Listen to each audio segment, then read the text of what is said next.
Hey everybody, this is Richard in Brooklyn, New York, and I am joined tonight by an amazing group of California players.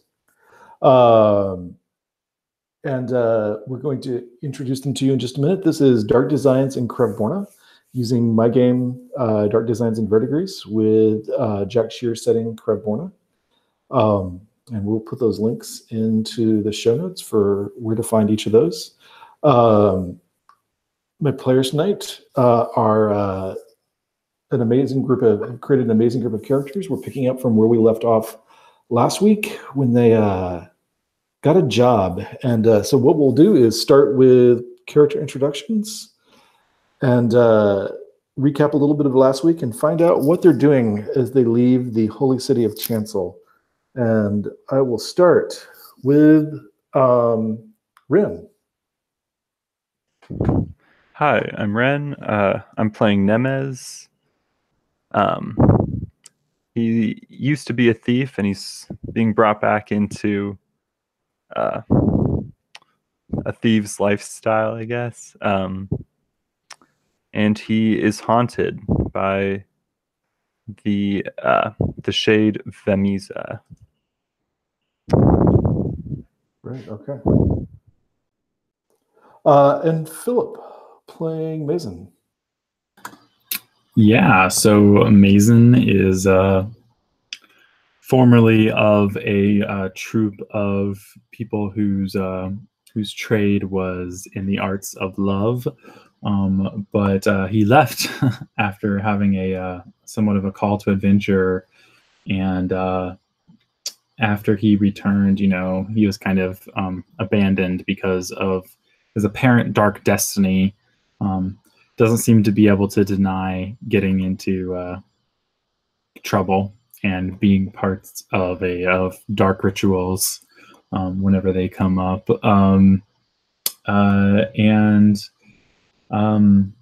Yeah, he sort of has these connections, romantic connections with people of power, but at the same time, he's started to gain a bit of an eye of scrutiny from the religiously powerful people. So, yeah. Great, awesome. And Alejandro playing Altaban. Altaban is a musician from a well-off family from Helak. He was the prodigal, I can't say that word right now, son, musician, talented musician, and was ultimately ostracized from a vindictive family because he fell in love with a fae, and is now on the road with these other adventures. He's looking for a patron so that he can completely commit to his music, but his family keeps thwarting that effort. Mostly not so much his family as so much as it's his dad. So that's it. All right. Thank you. So where did we leave off last week? What happened? What job did you get, and what's going on there? I can call on people, but I want to give people a chance to jump in too. So pirates. So we thwarted the lady or the captain. I don't remember what her name was. Goodberry. I don't know. And sorry, what was it? Red what? Redmayne. Redmayne. Oh. With a G or no G? No. Just Redmayne. I think, if I remember correctly. Yeah. That's right. She was about to kill one of Ren's friends. So in we stopped that and befriended her. At least Altaban's fairly certain that they've become friends. And we took a job to go get a candelabra from I don't remember where, and it caused us to stop in chancel, and we rested in chancel. That's what I remember. Anything else anybody would like to add?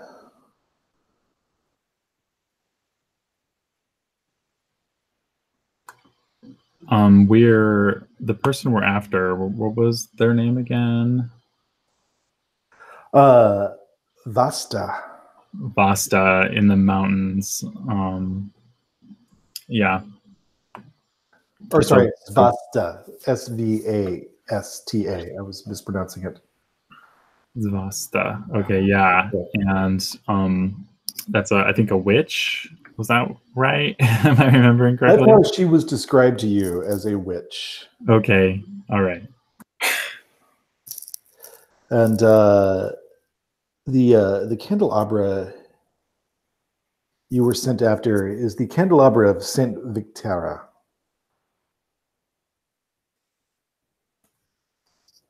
It was a relic of the saint. I'll just put that into group chat along with Svasta. Anything else anybody wants to add from last week's session? The pirates left you off in chancel. And they're also holding on to Martinus. They do. They do sort of have Martinus sort of hostage. And Captain Redmayne is staying in chancel on a vacation. Well, she gives you 2 fortnights to track down Svasta and get that candelabra.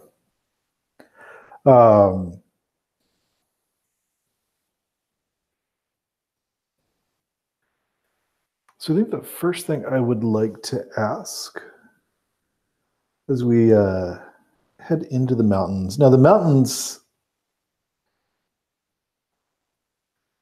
are terrifying places filled with sort of primeval spirits, fae, other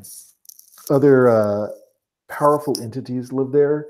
And there's 2 specific locations in the mountains, and in addition to lots of villages and very small towns. Hemlock is not itself very far from the mountains, the mining town of Hemlock. But 2 special locations that Altaban, are in the mountains, and I think the others have probably at least heard of one of these, if not both. One is Malkavat, which is on the map, but that is only a guess, a rough guess of its location. That is the School of Black Magic.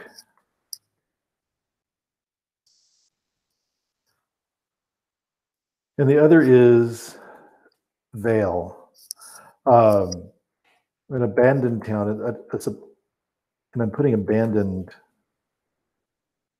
in quotation marks.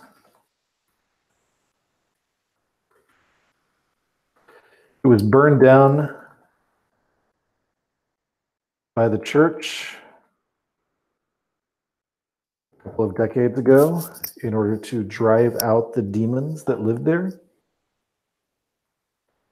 Though no one is quite certain exactly what those demons were or how fire would drive them out.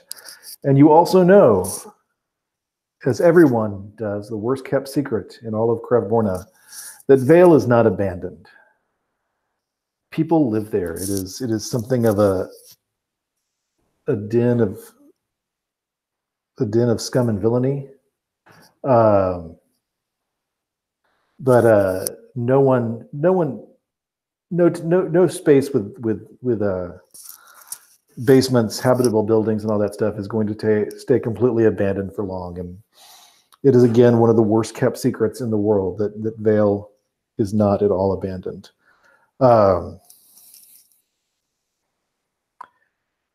And I want to, we'll come back to those two locations as we go on, but I'd like to just kind of quickly sort of montage a little bit about the journey by asking each of you a couple of questions.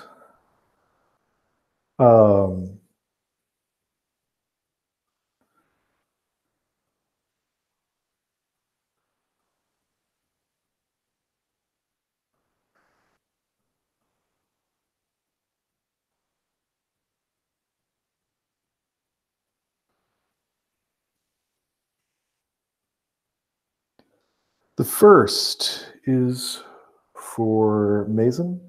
Mason, what is your plan for getting out of Chancel?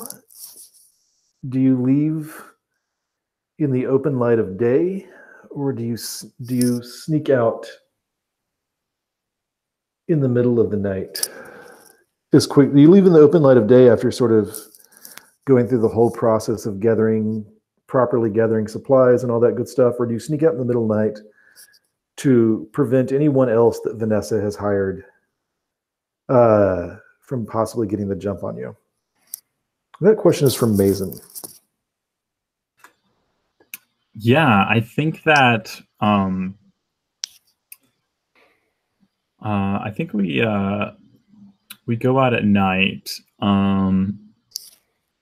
We are thinking about, how much we can trust Vanessa, a very resourceful person who probably has contingency plans. But I think I'm also concerned about Reverend Solanka and his connections, trying to keep tabs on me. And the watchful eyes of, the establishments around here. So I think that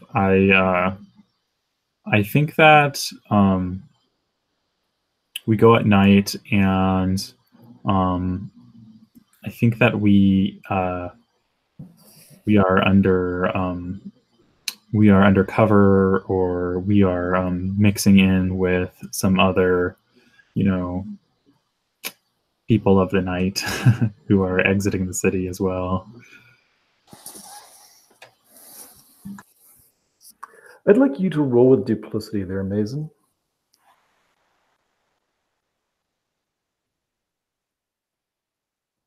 And tell me how you do.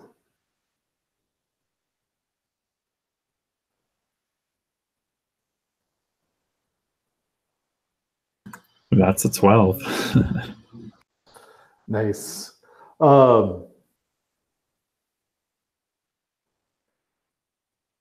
Ask me two questions as you head out about things you saw on your way out or learned before you left. And you can ask these anytime between now and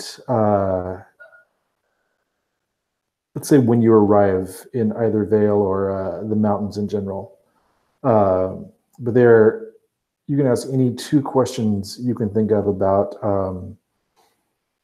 either pursuit or rivals or spying watchers. If you have something now, you can ask it. If you want to wait anytime between now and when you arrive in Vale or the mountains, will be good. You said the topics for the questions can be about the pursuit or our rivals or spying something. Yeah, anyone spy. If you want to ask about potential spies, potential pursuit, or potential rivals. So spies, pursuit, or rivals. Okay, Yeah. cool. I'll think about that. Yeah, and it could be anything related to things you saw on your way out of town or learned before you left. Okay. Since you left very, very quietly. That sounds good. Altaban, the quickest trail passes very close to the town of Hemlock.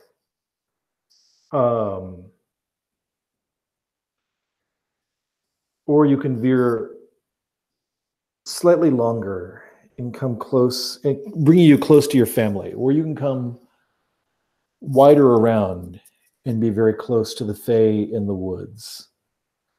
Which are you leading people to do or encouraging people to do?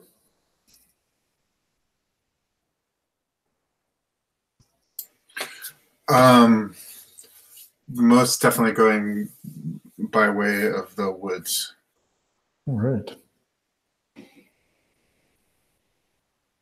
I'd like you also to roll with duplicity. Okay.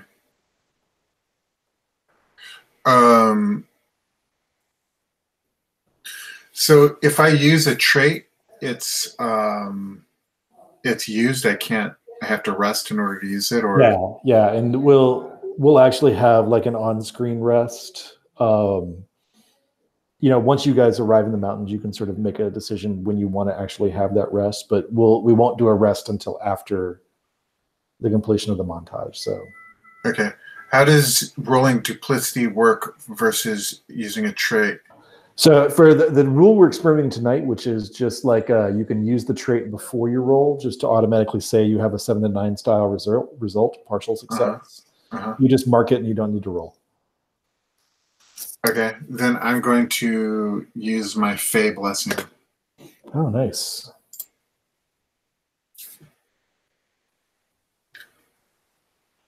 So that's a 7 to 9 roll. What was the name of the Fey spirit who you fell in love with? Oh, I wrote that down. I may have it down too. So let me make sure. I think I lost my. I think that paper pulled out of my notebook today. Actually, Mechlid. Does that sound correct? Yeah. So you're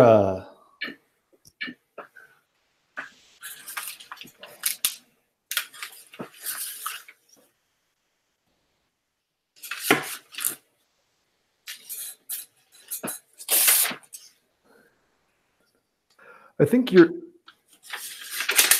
once you step foot through the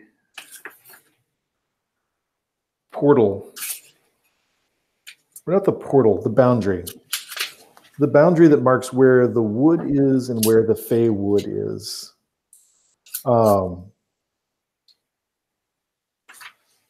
Altaban, you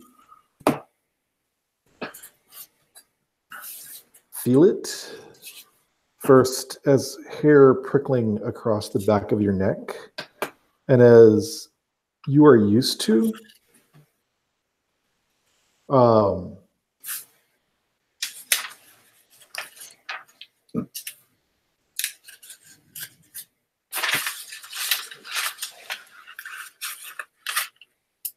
as you were used to, the sky, the color of the sky changes to somewhere just between golden hour and dusk. So deep grayish blue.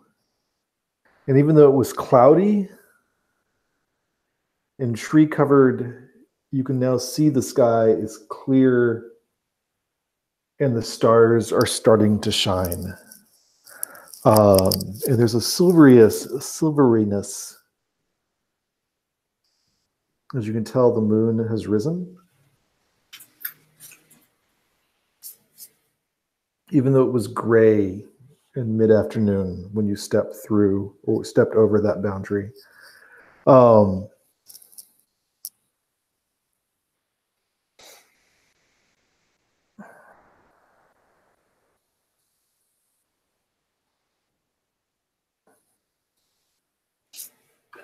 And you see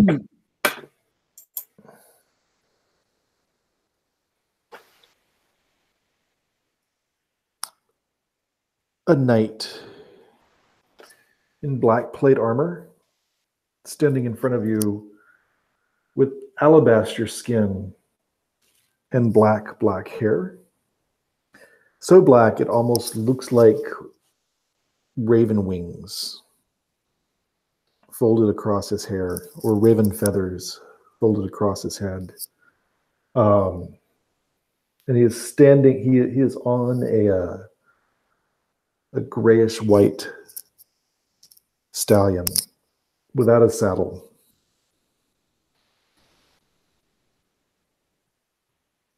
And when you pass over that boundary with your friends,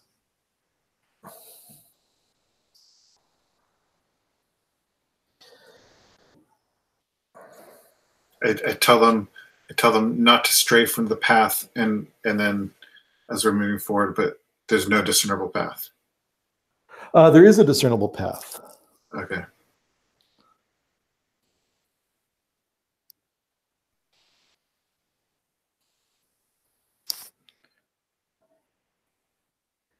And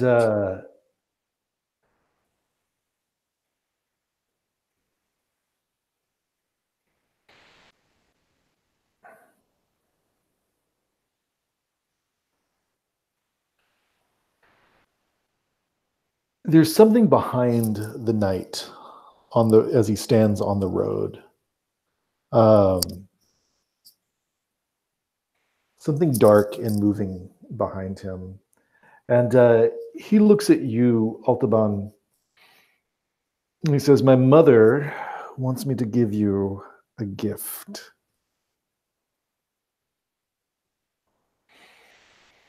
As a sign of her affection, Altaban of Hemlock. I bow to the person. But if you take this gift, Altaban of Hemlock, you may not come back this way again. Will it be speed? And then you see behind him are 3 midnight black horses. As black as an empty sky. And except for the pure red of their eyes, almost burning. Will it be speed and a ride to the edge of this wood on the far side? That's the gift I have come to give you. Or will you continue and persist into letting my mother's promise hold over me? I will continue.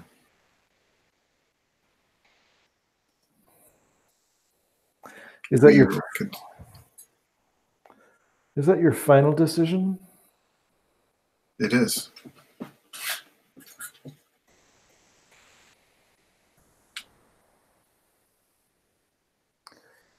Very well, then. You may come and go from this wood until you take this debt off of me.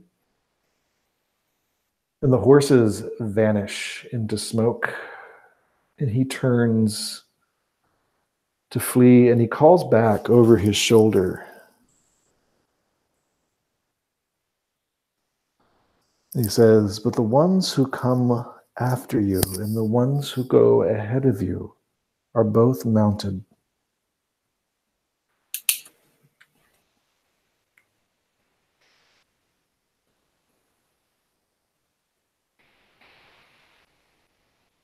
And you spend some days traveling along the path through the Feywood until you pass back out. You come back out into a nighttime at the edge of the forest outside of Hemlock, and you see the Noctamar Mountains with their dark, dark stone towering above you.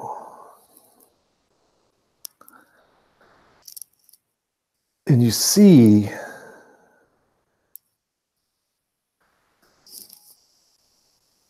far off, high above what should be the tree line on the top of one of the peaks, trees of a strange type, sprouting far, far above what should be the tree line. Are they separate from the tree line? Yes, Detached. You can see where the tree line should stop just from the neighboring peaks. In fact, I think you're from this area, and you know there should not be trees that high on any of the mountains. Right. Just because, if for no other reason, the mountains are just so rocky. So the Right. tree line is actually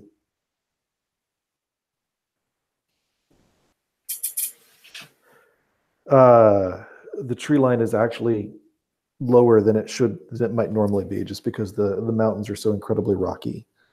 But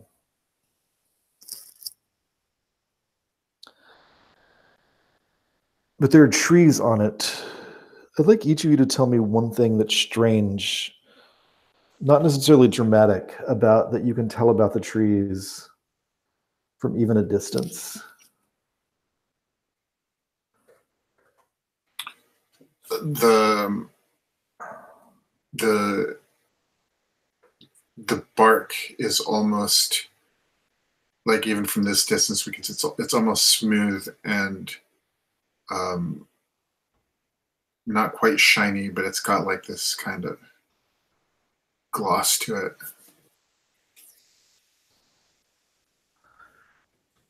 They sort of catch the moonlight and sort of gleam. Yeah. Even at this great distance.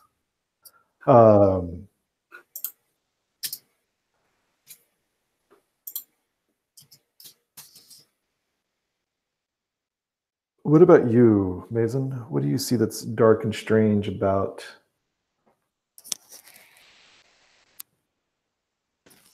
the trees high on the mountain? In fact, they seem to extend down the side of that mountain.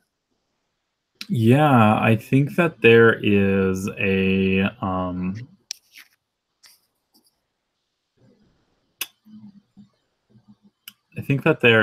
like some sort of like smoky vapor coming off of them. That's visible, sort of as like a mist rising above the trees.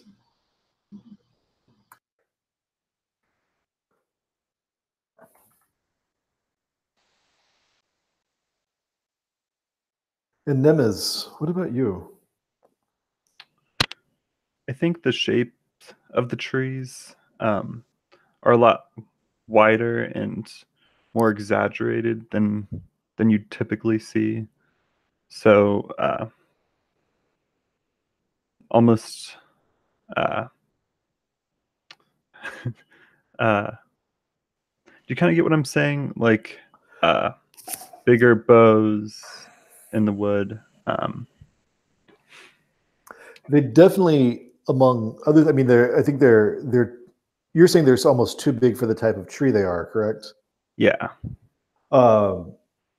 They're also too big to be that high up. Like the trees that get close to the tree line tend to be bent and warped,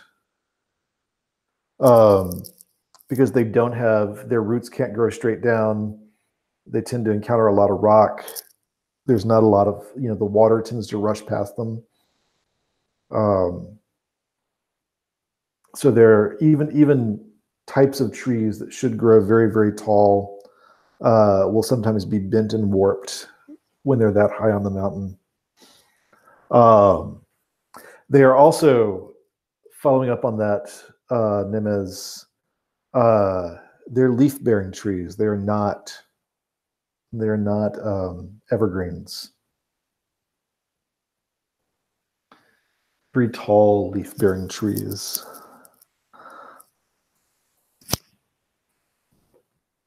And in the moonlight, their leaves look gray against the dark, glossy sheen of their form, where the moonlight seems to allow you to almost pick them up.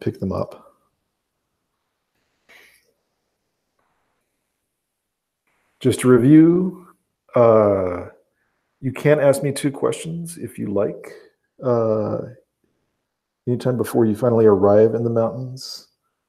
Right. So we're like on the path there, right? Like the road. Yeah, I think I want to know there's I think that there's like other people coming up the path.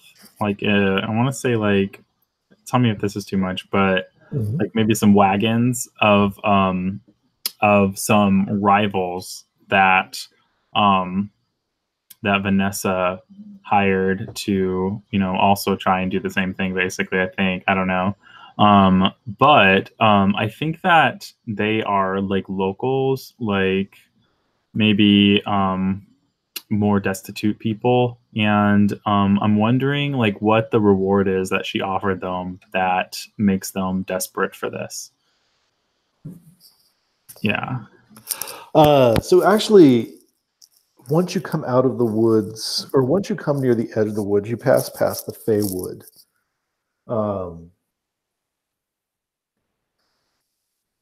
There's 2 things you see. This is to answer your question about your rivals. Well,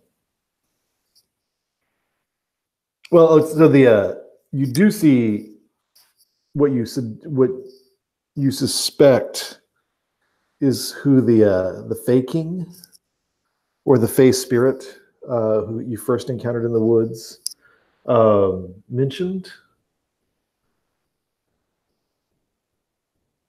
And that is, you were sort of called down as travelers by, it's sort of like bicyclists telling you they're behind them.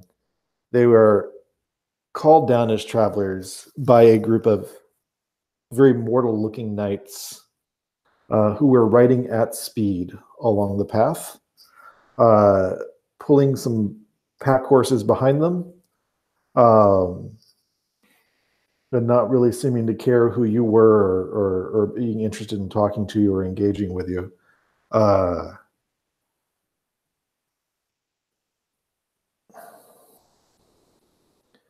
And I think, are you gonna, if you see people moving roughly at your speed, are you going to try to engage them, hide from them, or just sort of stay out of their way? You're still going to get the answer to the question. I just kind of want to paint the. Yeah. So I'm wondering, like, do these look like? You said they're Fey, right? No, they're completely. Those are very mortal. Okay, so these are some mortal men, sort of like knights. You said, I think. You do meet a group of commoners. But before I answer the original question you asked, though, right. I wanted to get a sense of, are you letting them see you, or are you just kind of watching them as they sort of dawdle? I mean, the commoners I wouldn't care about, but if these are like soldiers, then I'd probably try and hide. Yeah. They are commoners. They are outfitted for adventure. I mean, I would hate to call them soldiers. That doesn't get, you don't see, they neither have the mark of a mercenary company nor members of the church's army. Yeah, I think I would definitely outfitted for adventure. Yeah, I think they look a little wobbly. And they're coming up from behind us. Is that what you said? Mm-hmm. Yeah, I think I would Actually, probably. It looks like they took the road that went close to Hemlock. Oh, so they're not. They're kind of inspecting. The knights keep the knights, both that and the group of knights you saw. What I'd like to, so the first group, you think,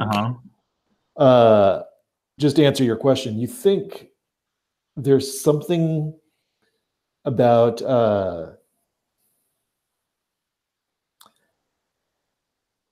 a rumor that a witch in the Noctamar Mountains could provide healing. Okay. All right.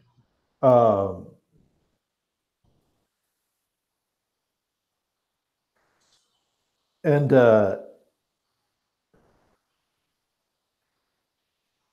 rather dramatic healing. There's some sort of miracle story about her.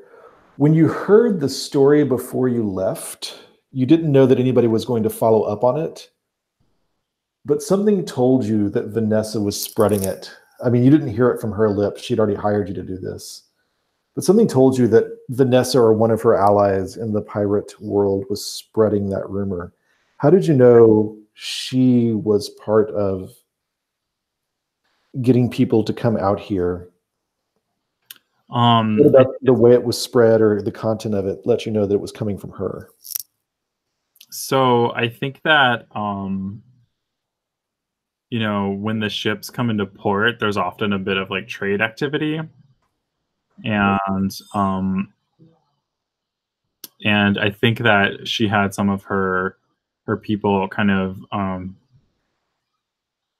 play the part,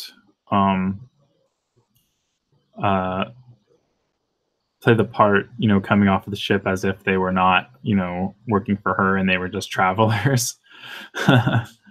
And yeah, they sort of made like they were preparing to go out of town to get to the witch first, and sort of they created sort of a the idea that there's like this race to get to the witch, and they ended up you know, just trying to like basically, you know, get the other destitute people around the markets, like the beggars and everything, to sort of rally around this idea.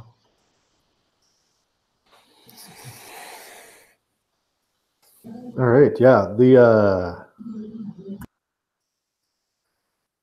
Yeah, that is so clearly at least one group who sort of has a chance to make it on foot from Chancel to the mountains and get into the mountains seems to be there. You're not sure what they have or what they would want healed, but they're not just on a religious pilgrimage. They're out, they're equipped, and they're not just a merchant caravan is going to rely on numbers. These people are relying. This is a small, well-armed party.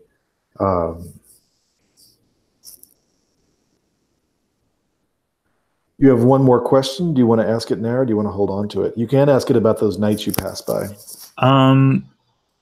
Or more about them.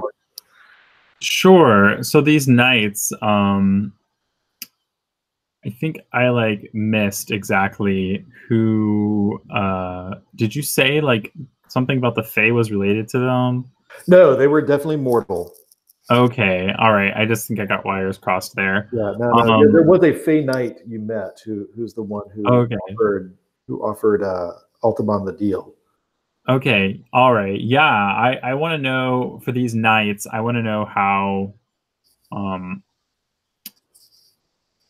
want to know how we know, like at a glance, that they're working for Reverend Zulanka. Like, what's the connection, the visual cue about that? You know that you actually pass by them coming off they're sort of forging or blazing a trail off the Pescaro Road. So the Pescaro Road would lead along the coast, and they seem to be or near the coast, and they seem to be blazing from that road. You can almost see where it passes by about a mile from you, and they're blazing off that road. And you also see that they have the mark that's very close to one of the church's marks. And Switham wouldn't tell you exactly what it meant, but he told you to not engage with it. They're flying. They have tabards on with that mark on them.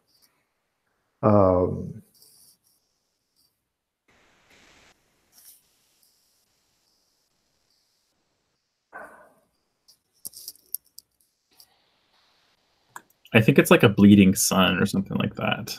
Yes, Like a sun like pierced by like a sword pointing up, and then there's like a blood coming at the bottom of the sun.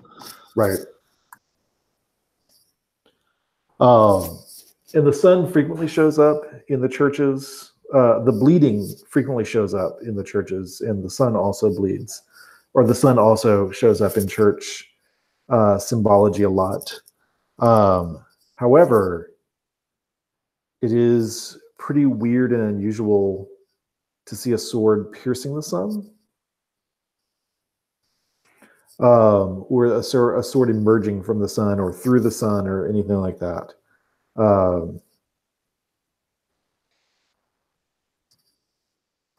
They are bolting off or have bolted off past you. So yeah, I think I would avoid them, but I don't think I would avoid the commoners who are sort of, making their way up as well. I'd probably, I think I'd flag them down and try and integrate our group with theirs in a way.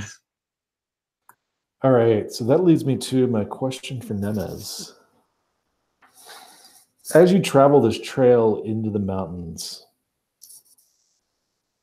are you going to try to head to one of the suspected locations of Malkavat? To a place I don't think you've been? Or are you going to try to head to Vale, where's a place you know of, but is not... Neither of those are good places to ask questions and get a nice friendly meal, but you're in the mountains and those if you're hunting for a witch, those seem like the places to go. Mm-hmm. I think I would, or somewhere else if you have. I don't want to limit your choices there, but no, I think I would try to lead us to Vale. Okay. Because maybe I have some contact through thieves or maybe the town clerks still live there, or there are no there are no official church-sponsored government there. Okay. You do know probably people you don't want to talk to who are there, but you at least know them. Yeah.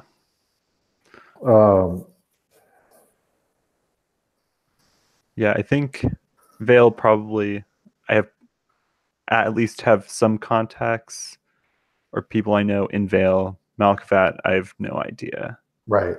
You are not really even sure where it is. Yeah. All of you have probably met people who said they came from Malkavat, but you have to take all of those people with a grain of salt. It's sort of like meeting people who insist they're Templars. And I'm going to have you make a roll in a moment, Nemez, but I want to give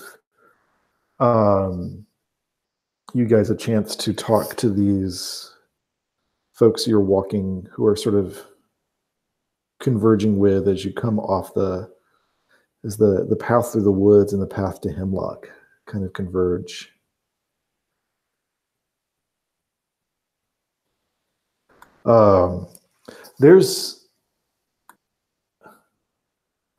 They're older. Then the three of you, and there's 5 of them. 3 women.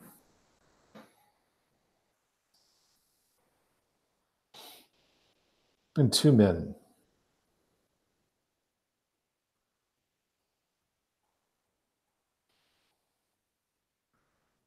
Do they all look geared up for adventure, or They all look like they look like when they geared up, they knew what they were doing because they're able to ride light, or not.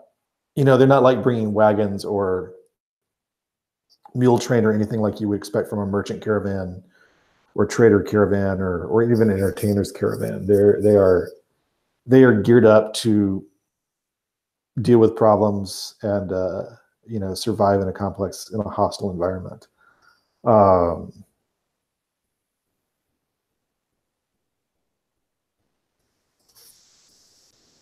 This is like a long journey, right? Like it's not just like a day hike, right? No, this is at least 5 days. Yeah, maybe they're like setting up camp at the place where the road, kind of joins back together or something. And like there's a fire going.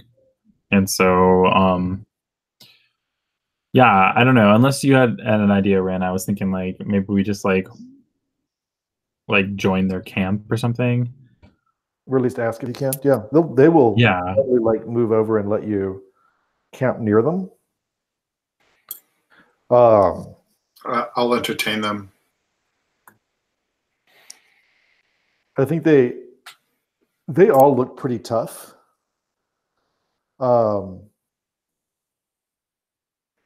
There's a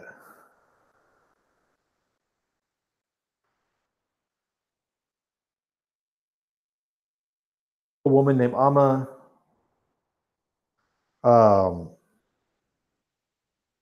A woman named Zahara.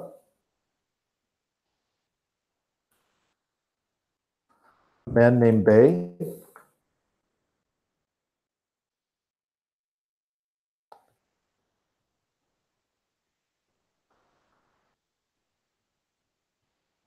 A man named Donegan.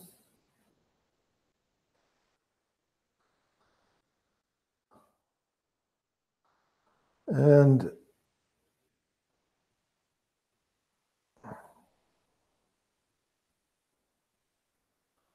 a woman named Doga.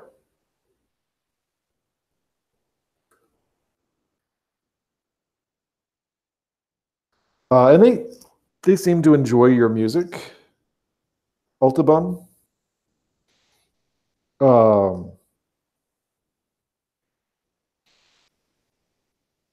Do the rest of you talk to them much? Do you try to make your own meal? Do you cook for them? They cook for me after I perform. I think that as this performance is happening, I'm kind of like sitting on like my cloak in the firelight and just kind of like giving you said one of them was named Bay? Yeah. Okay. And what's I'm gonna ask the stereotypical question: is Bay hot?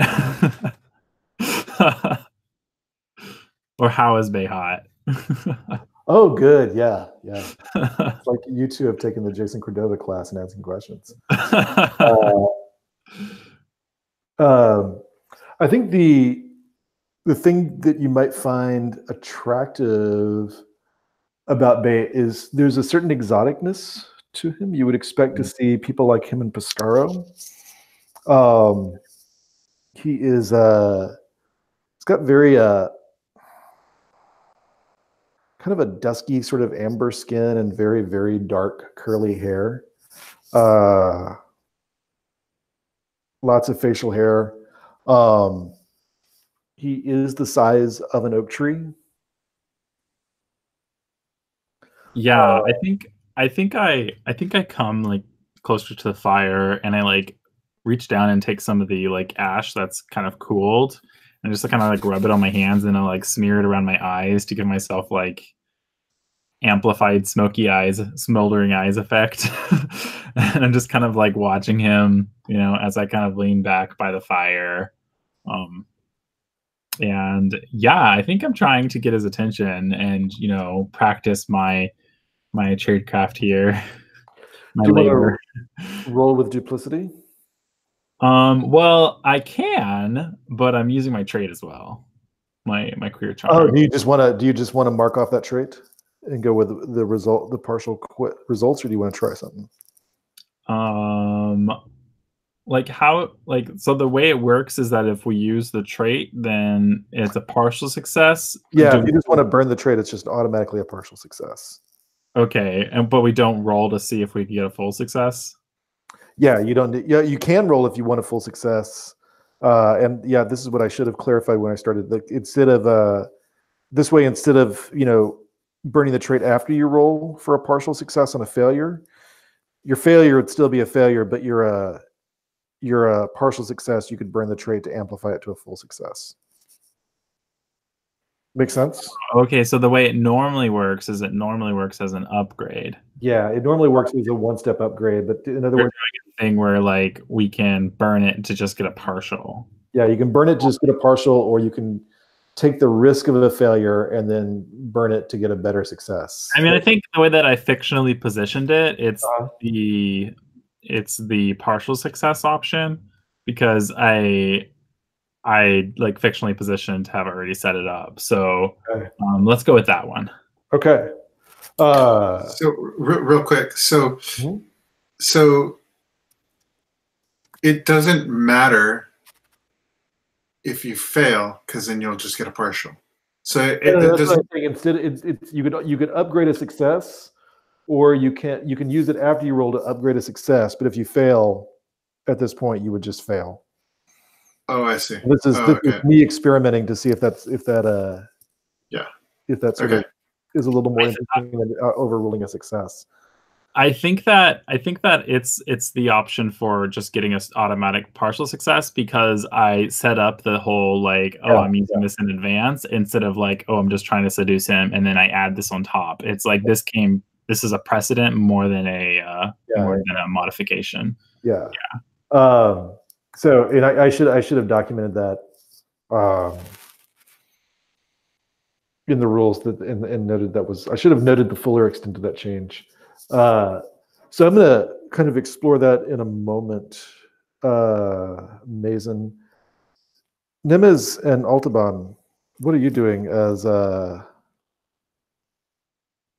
they share some of their food? They want sort of a stone soup deal. They're perfectly glad to do some cooking as long as you throw in some of the stuff. But Nimes, go ahead. It looked like you had something to say. So we know that they're going to find the witch to heal terrible illnesses. That seems to be the big rumor. Mm-hmm. That Vanessa had put around to seem to try to get people to go out in addition to you. So I think I really consult with you on that, but that seems to be the rumor that Vanessa put out. Okay, so I think they seem to be. You're guessing that would be what that would bring people out here like this. Yeah. So I'm going to go up to Doga. And kind of strike up a conversation like, so what brings you out into these neck of the woods?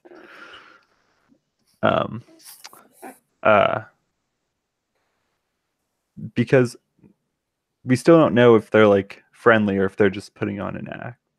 So I'm just trying to feel it out.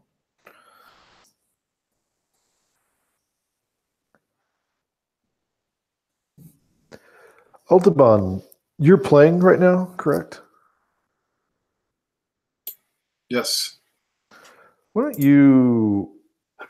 I'm not going to have you roll. with that, unless you want to do something besides just sort of hold their attention for a bit. Nimesh, you slide up to Doga and sort of ask that as a Mason is giving Bay the eye.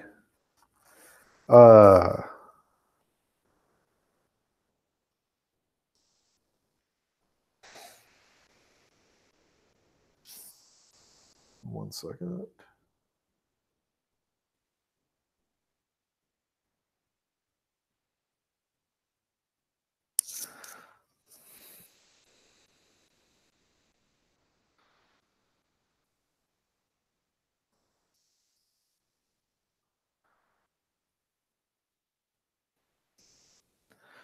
And Doga looks a lot like Bay.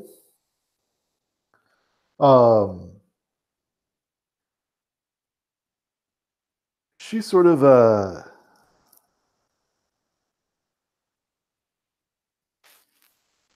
undoes a bit of the front of her tunic. And pulls it back from her neck. And in the firelight, you can't look at it closely, Nemes. But there is some sort of like reddish blue, like again, looking in the firelight at night, it's not the best way to get a good look at something, but there is some sort of reddish blue welt from where she pulls back her tunic that spreads down into her tunic from sort of near her collar, somewhere between her collarbone and her breast.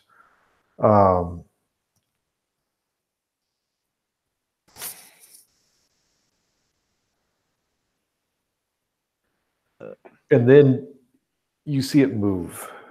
Mm-hmm.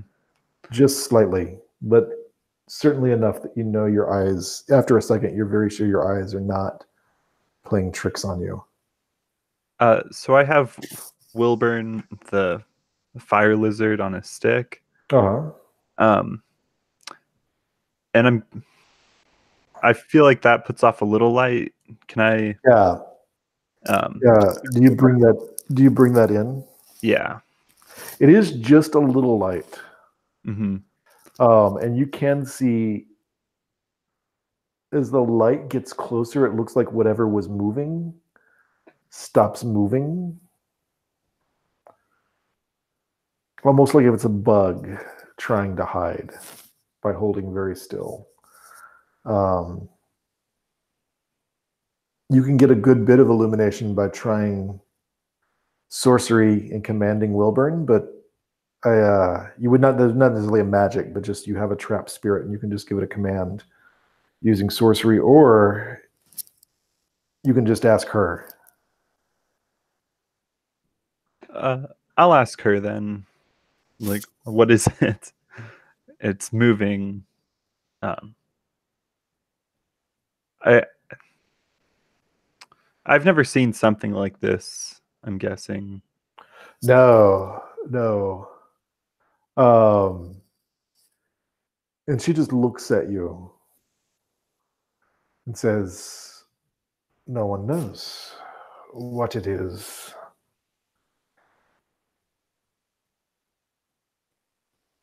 No physician has been able to answer me honestly.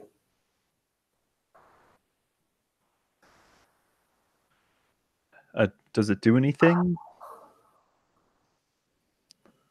It seems to be eating me.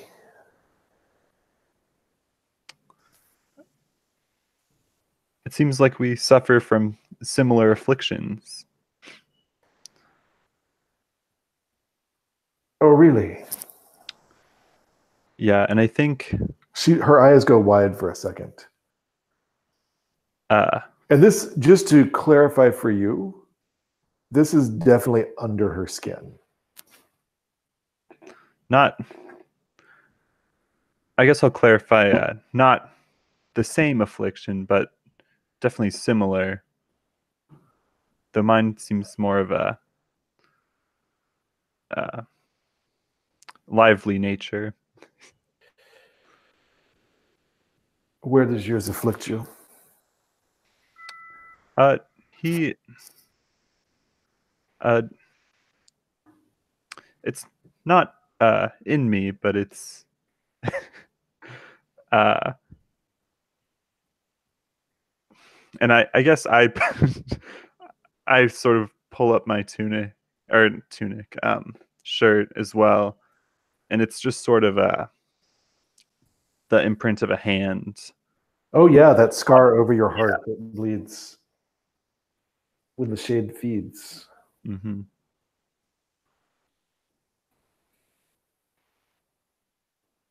And she just looks at you and does it hurt to touch?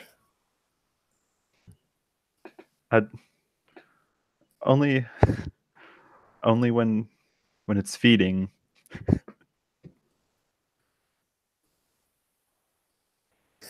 She pulls back and touches her own sort of the welt. The welt is definitely larger than you're seeing.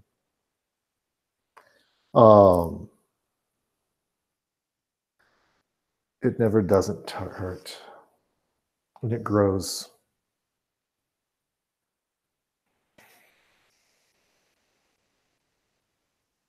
If it burrows deeper, I will not be long for this world.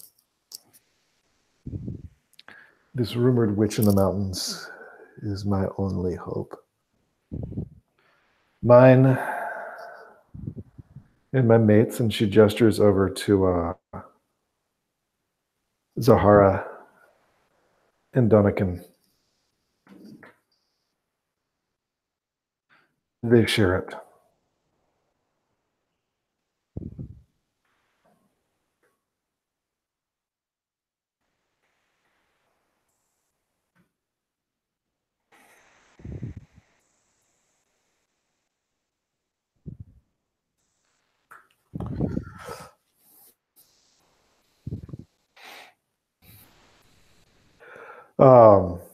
They share it.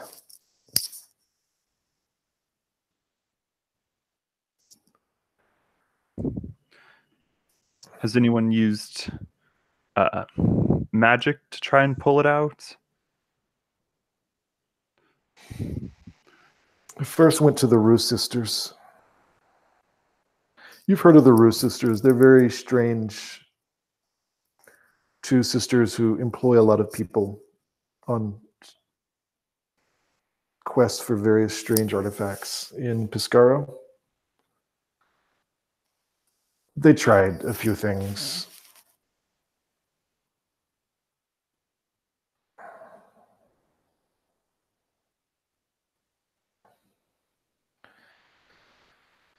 Donican almost didn't survive.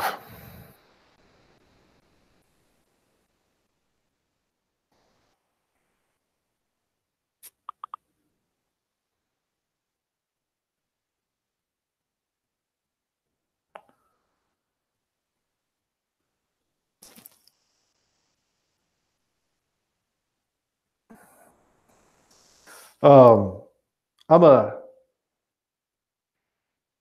indicates that she is finished with the cooking and pulls a couple of like loaves of sort of camp bread out of the fire.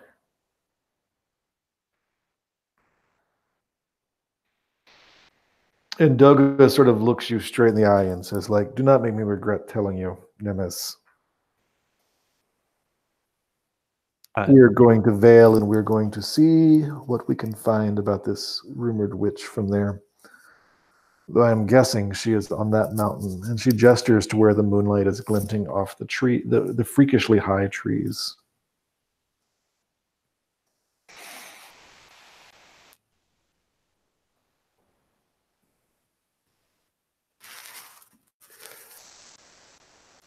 Altamont has finished playing, and I think that's when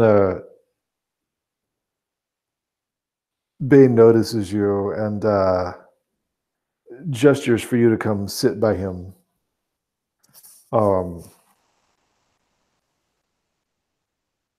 Mason. Yeah, I think I go and sit by him as they're sort of, handing out the food. And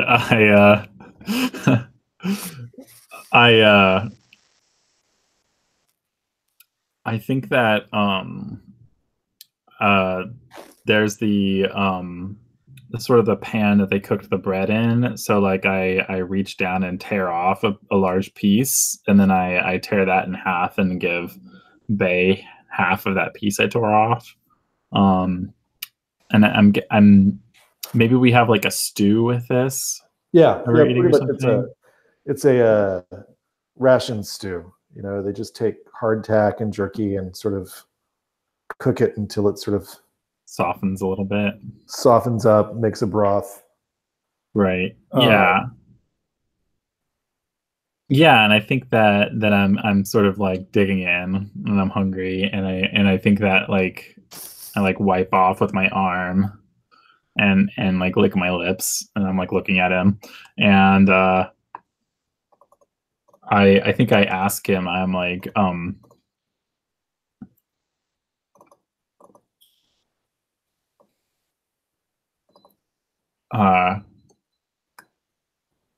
do you travel a lot?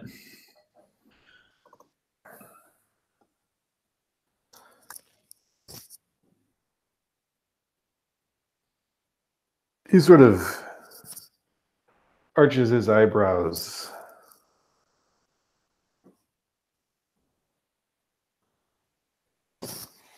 And just looks at you and just, do you travel a lot, or are we really going to just sort of sit here and talk to each other about travels politely?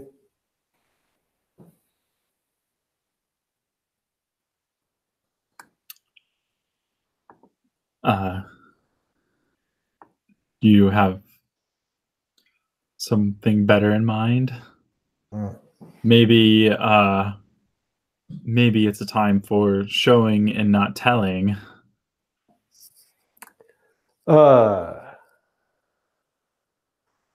He sort of drains his bowl and dips what's left of his bread into yours.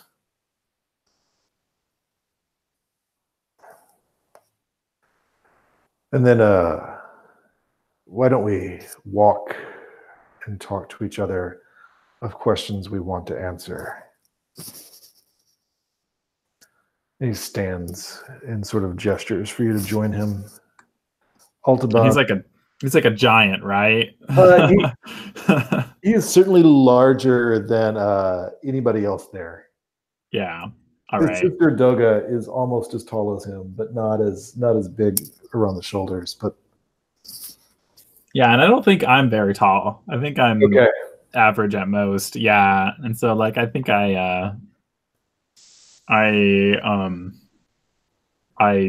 gulp down the rest of my soup and jump up and follow. Altaban, anything you're doing before folks turn in?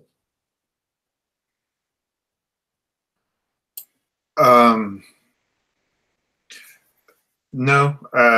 It looks like Sahara and Amma are still there. I'll just engage them in small talk and turn in.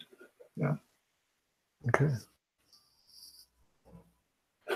So I think I want to go to a 10-minute break. When we come back, I guess at 35 after the hour, I guess for you guys it'll be 6:35. When we come back, I would like to find out what one question you did get the answer to in since this was a partial success. And then I will ask you a question, Mason. What one question did you get an honest answer to? And or we can do two truths and a lie, whichever one. But and then what one honest answer he got out of you. We'll figure out what one honest answer he got out of you. And we will be back at 35 after the hour. That'll be 6:35 West Coast time. Do we get our trades back? Yes, yeah. You roll d6. Well, I'll actually ask you that question when we get back. So Okay.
How you doing there? I'm all right. I'm hanging in. I'm a bit tired, but I'm all right. I can imagine. Since Phil gets back, we'll do the sort of resting mechanic. Which means I need to have it open.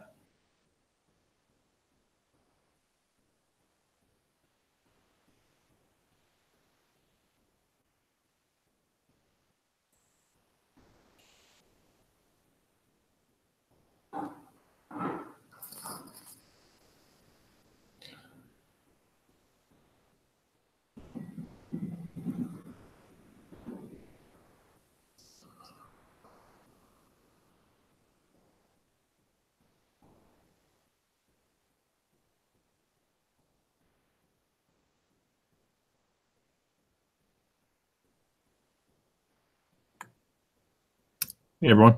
Hey. All right. Give me 1 second to make this.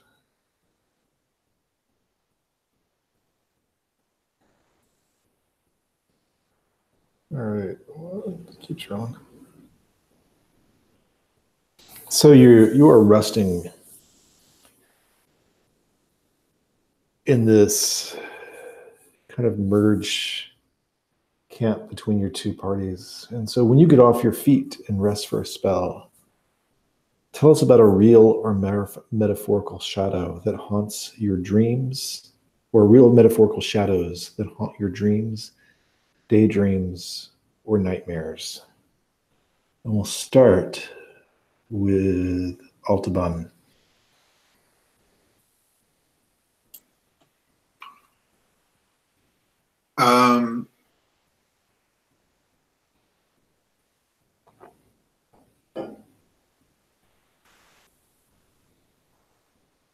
The night I was caught with Masilde,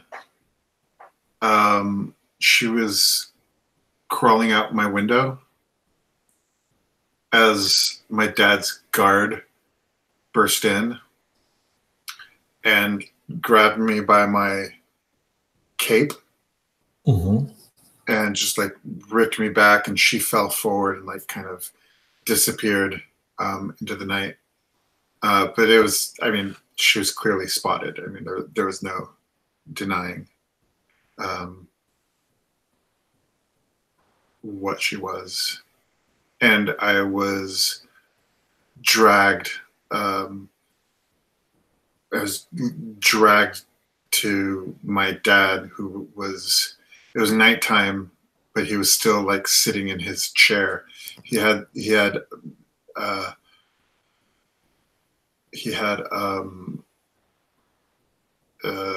delusions of grandeur, and so he had like kind of like a throne room type thing. But you know, he's just the head of a house, of a merchant house, a successful one, but no king. And they dragged me into there, and that's when he cursed me, and I felt the bestial transformation, and it was painful. And then I was like literally like physically thrown out of the house. And I just dream about that repeatedly. Like that's just a common dream. What does Masilde normally look like? I would say that she's like a satyr, but like a feline version of a satyr. Like she has the satyr legs, but then the upper portion of a humanoid feline. And I think that there's that in your dream, as you turn to take that last look of Masilde disappearing out the window and getting away, it's still her, like in your mind, like in your dream. It's in your dream you can notice two completely contradictory things. But in your dream, you're watching her run away, but She's a young human woman with very, very dark hair, but streaked through with silver. And running barefoot in a black linen dress as she escapes.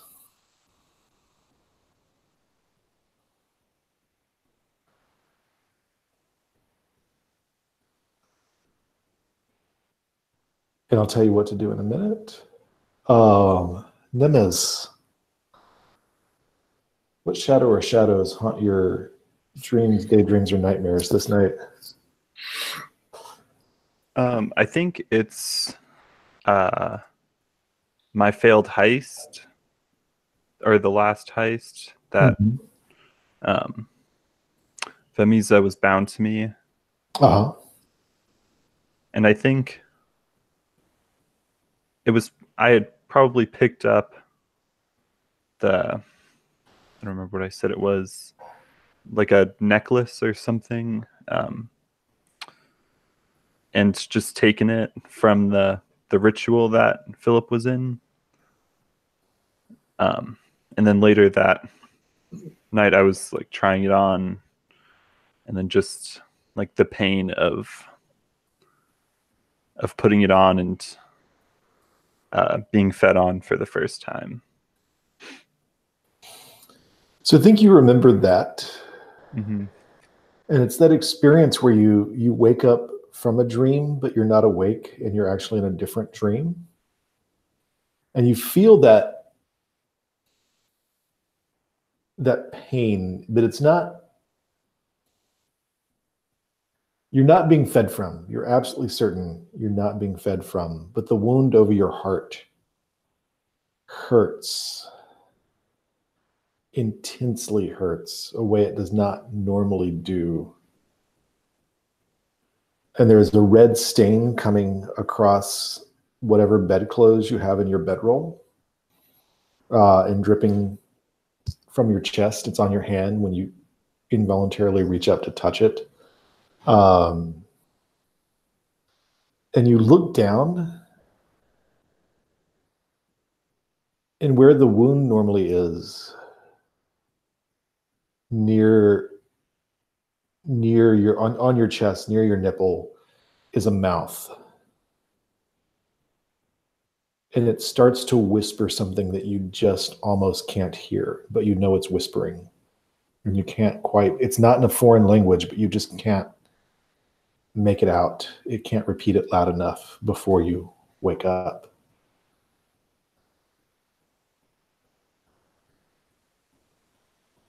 Am I bleeding when I wake up? No, you're not in pain other than the residual pain of remembering that things were hurting.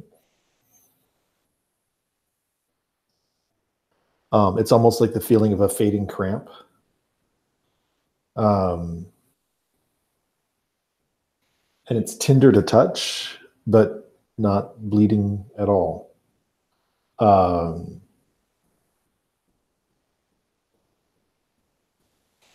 But when you wake up, Zahara is staring at you as if you cried out, and then she just sort of fluffs her pillow, pulls the blanket back over her head, and goes to sleep.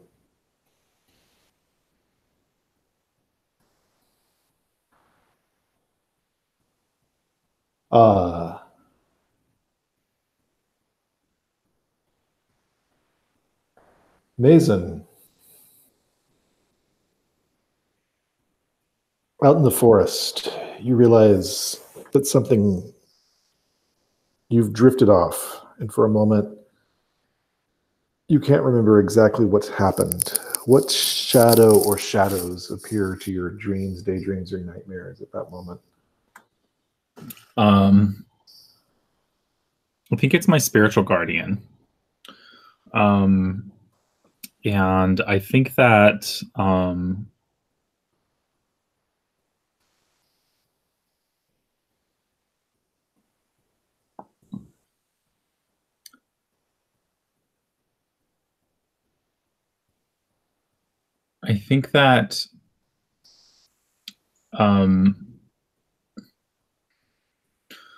I envision my spiritual guardian as being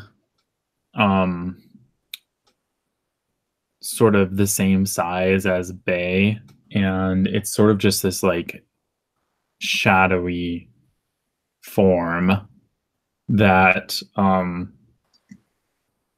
in my dream is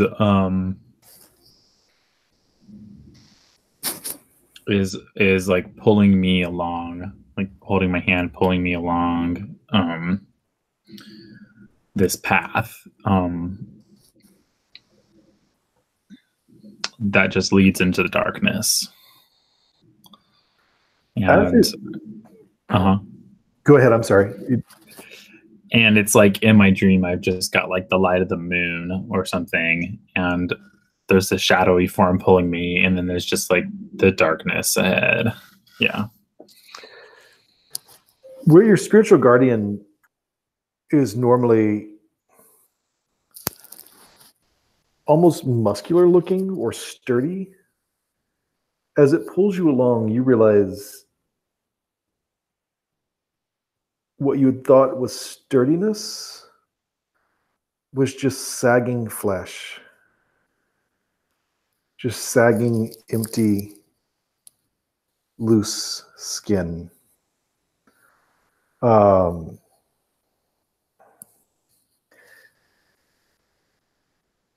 And whatever was wrapped around its face before is just very, very, very long hair.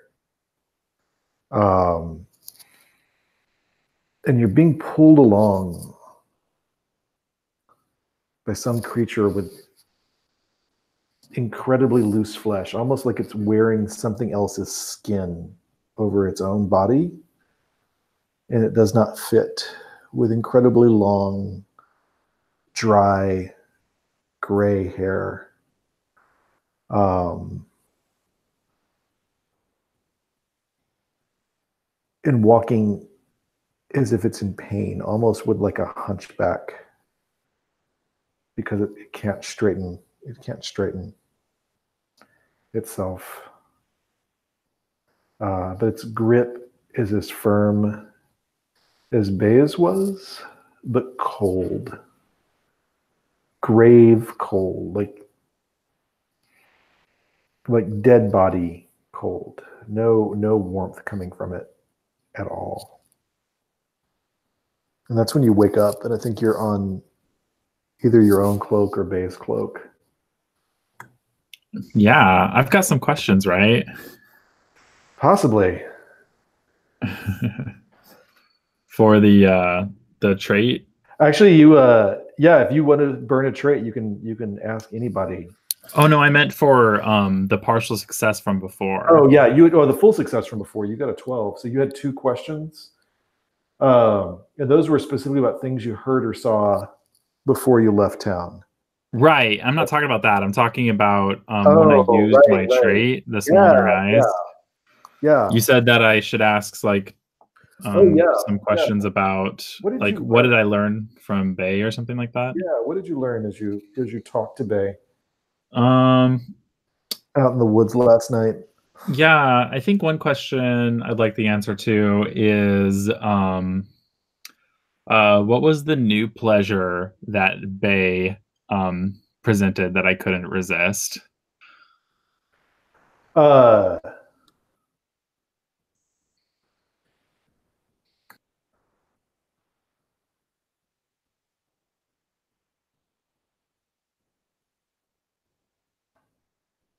I think he offered you something that's sort of richly smelling resin. And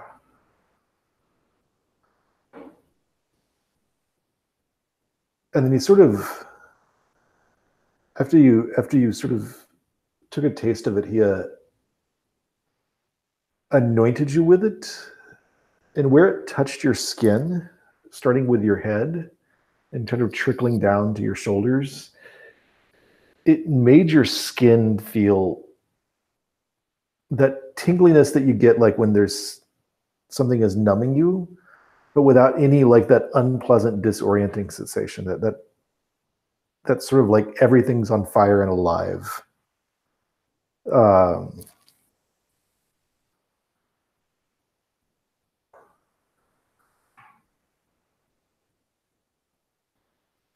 And I think my other question, I don't know, I can't remember if you said 2 or 3. I think it was like yeah, I think it was like 2 or 3 or something. I think my next question is, how does my like if you did more than one, it'd be 2 truths and 1 lie. Okay.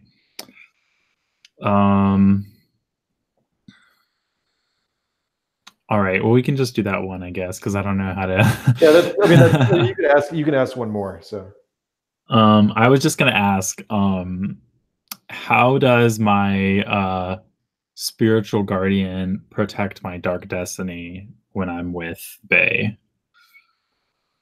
Oh, your spiritual guardian is not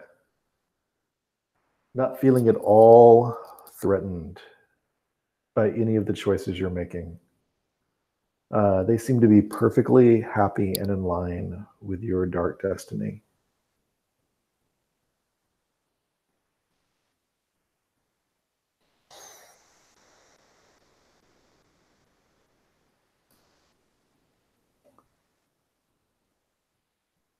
And I think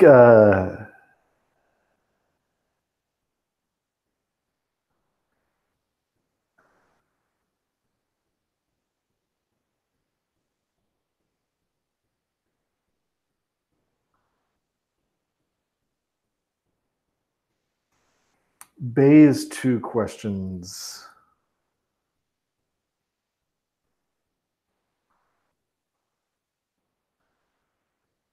are, what is the name of the shadow cast over your left shoulder?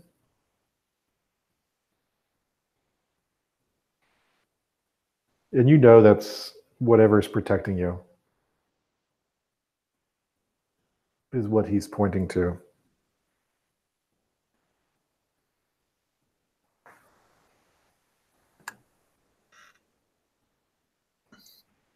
Yeah.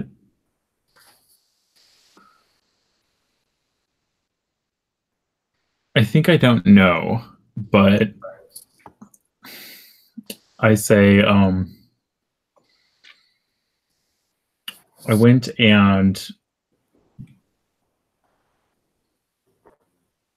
went into some ruins, and I found this sword, and I show him my sword, and I'm like, ever since I found this, I haven't felt alone. And what takes you to Vale?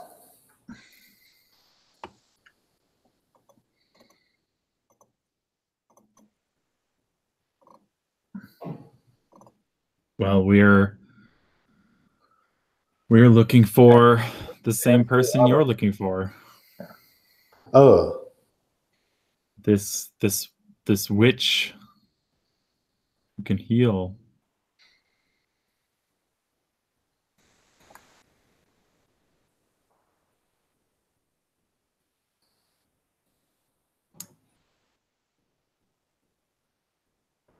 I think as you travel along,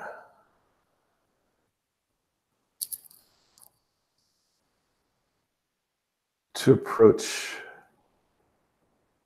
Vale, it'll be about another day.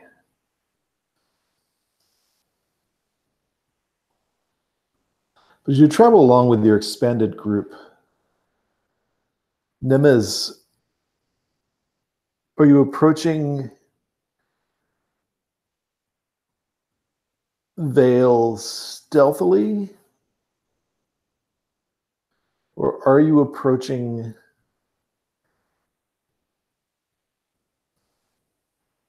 openly? And I will tell you, as you get close, you notice. Yeah, I will tell you the mechanical rest stuff. Thank you for that. Nemes, are you you see the signs of more fires than should be in this scantily populated town, and not like conflagration fires, like campfires of some sort. And I'll give you a moment to think about that, Nemes. As after a rest, you roll 2d6. If that is higher than your current hit points, your hit points goes up to that.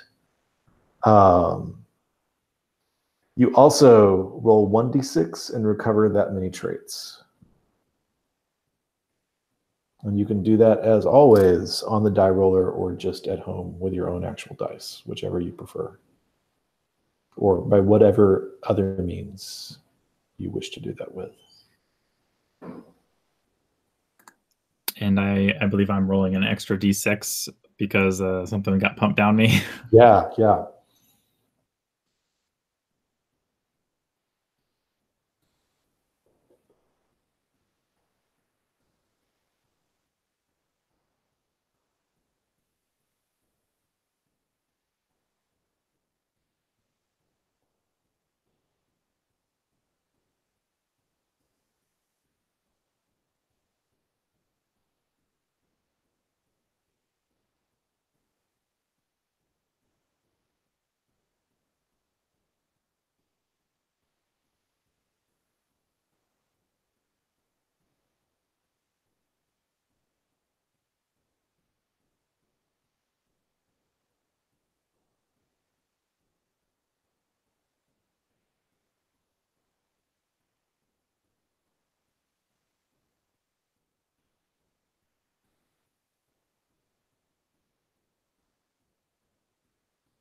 Is everyone ready?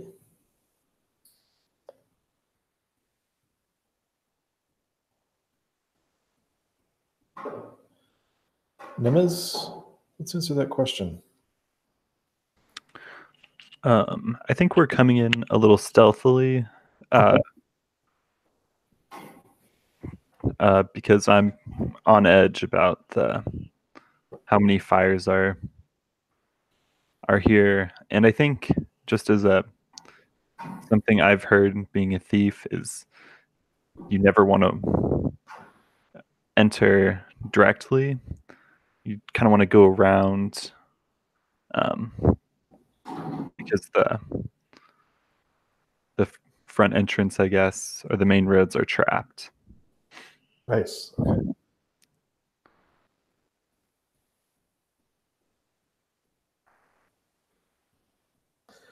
What would duplicity?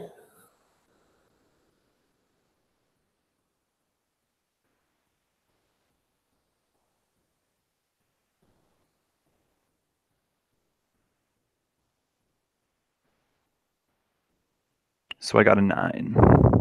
Okay.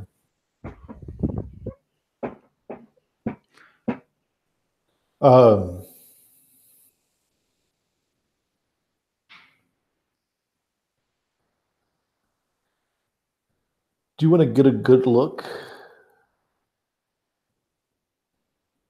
at that small camp just off the main road near Vale, or do you want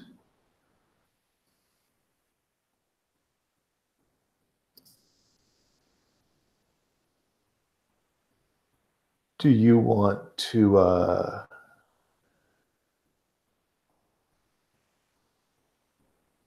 head straight into town where there's another small camp in the midst of several buildings that each have their own small sort of fires going? In the early morning light, The town is quiet. Several buildings have been rebuilt, notably not the church. And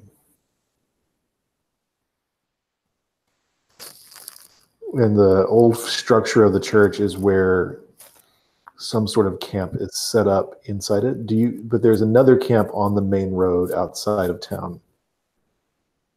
You can get a good look at that, but someone's probably going to see you. Or do you want to head straight into town without getting much of a chance to look? I think I want to get a look at the camp on the outside of town.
As you come close to that camp, you start to hear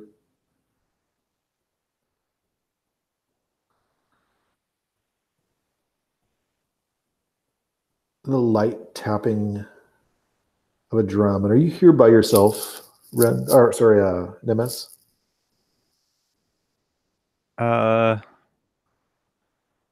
Would you bring anybody with you, or are you going to scout sort of quickly, quietly on your own? I think I'd offer.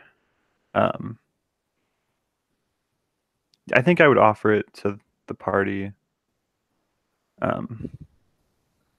If so, who is with Nemes right this moment?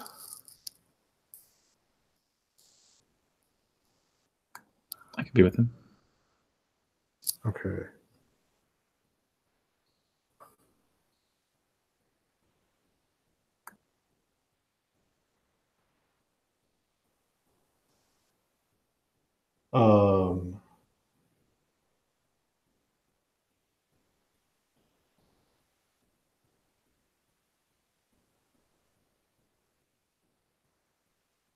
Give me 1 second, Nemes.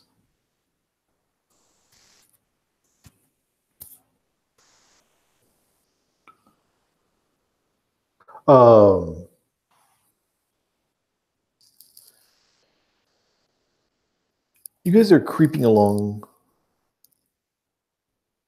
very quietly. People are awake and around in this camp.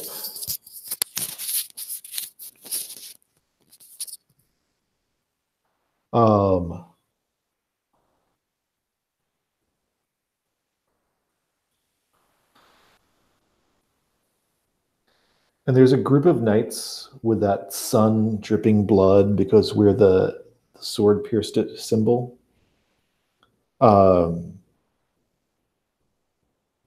Standing around.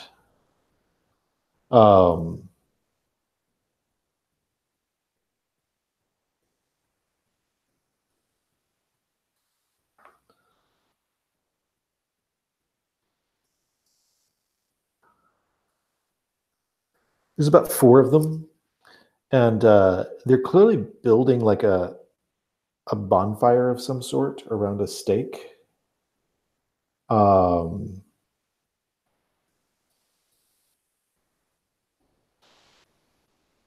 There's about 3 of them, and you hear someone singing, and they're singing sort of a hymn.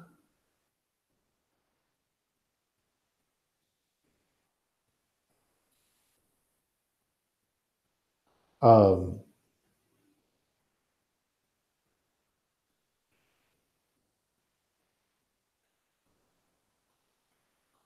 a hymn to Saint Victera.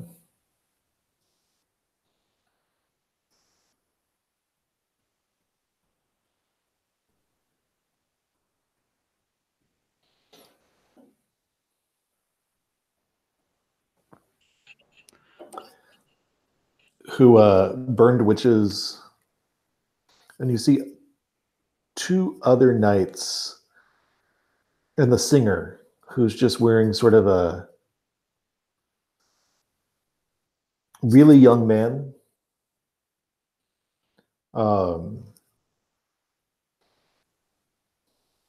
With a shaved head, holding sort of a mandolin and doing some very intricate finger work.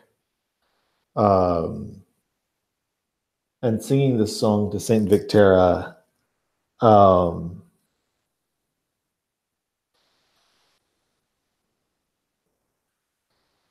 they bring out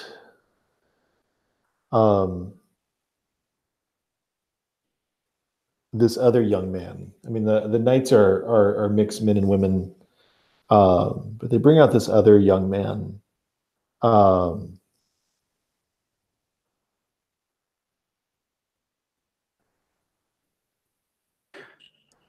how many of them, of the knights, are there? There's about 5 knights.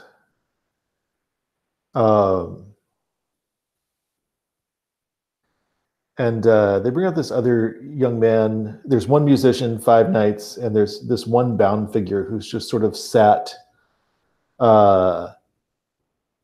looking very stoic in the midst of the wood they're putting together for the bonfire.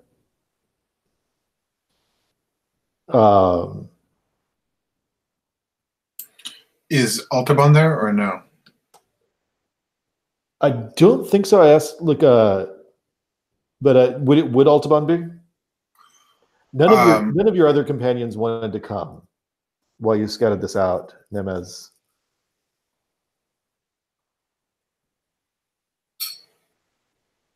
That's not you guys. That's the other 5. Altaban wouldn't have gone scouting. Okay. Yeah, but he'd be really interested to hear about it. And they start the basic sort of church ritual where they each cut each other's hand, and their hand they bleed very small bits into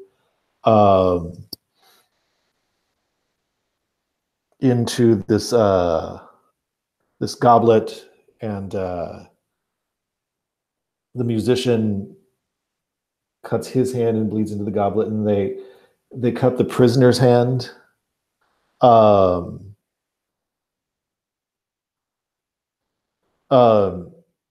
And bleed it into the goblet, and then they pass the goblet around among the knights, like a communion cup. And this is the church ritual. This is the sharing of blood for people who. And the prisoner is.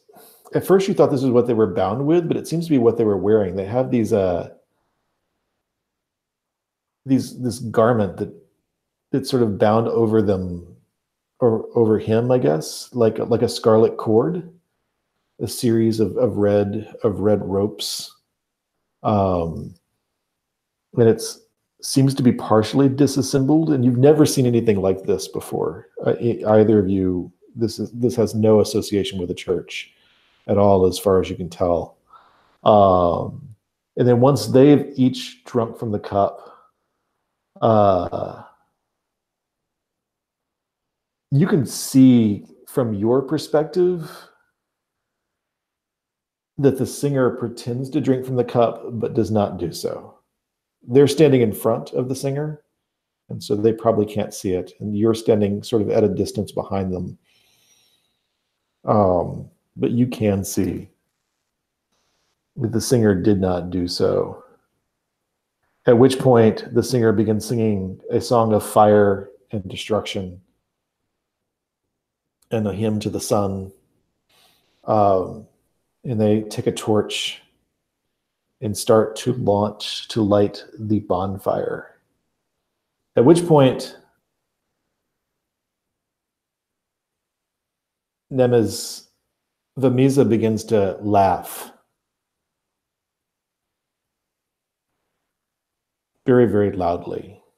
And as the bonfire starts, the knights and the musician turn to look towards where the two of you are. Are you going to escape? Or are you going to do something else?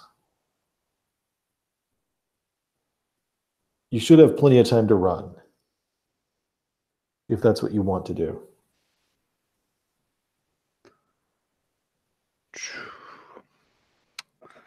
So they have started the bonfire, right? Yeah, they've started the bonfire.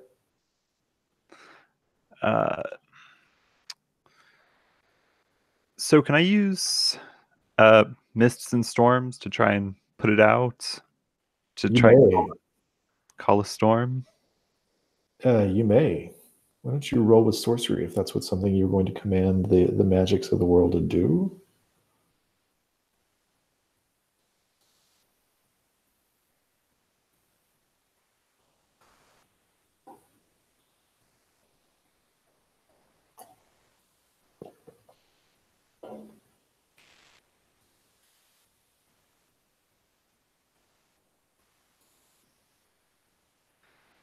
So that's a 7.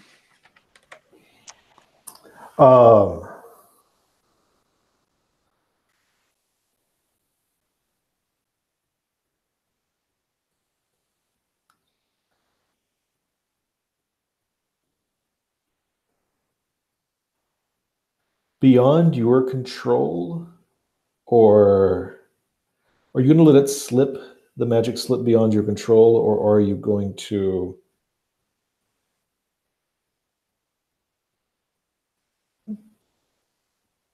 limit its effectiveness?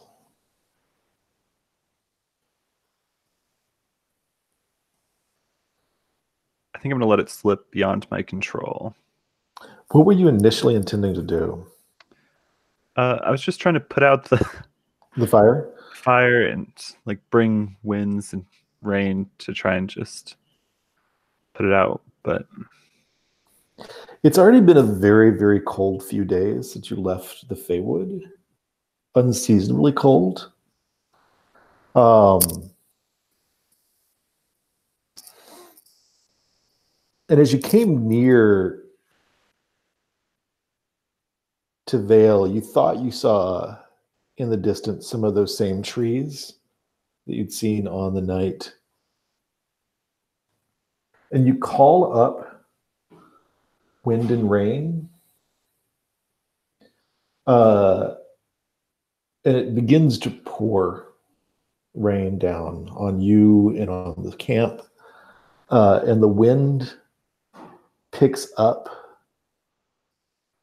and begins to blow on the slowly sizzling, drowning out wood that's been lit.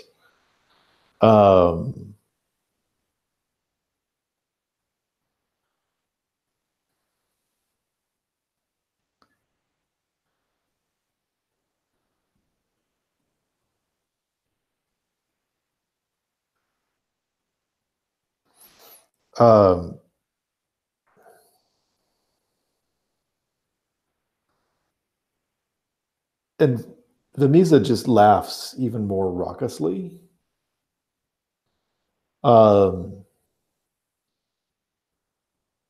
As does the musician in the camp.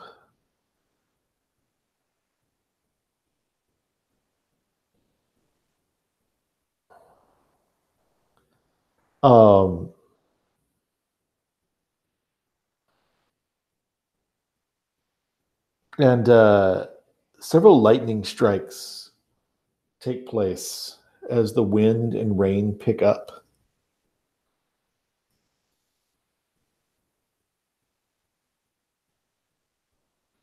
Um,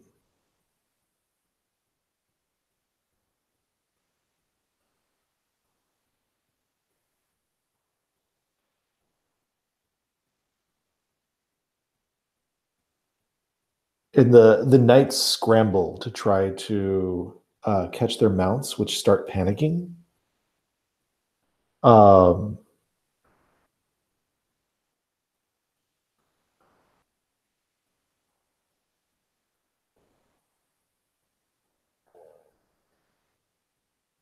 And you see the person at the center of the bonfire just slowly turn to mist and sort of vanish away.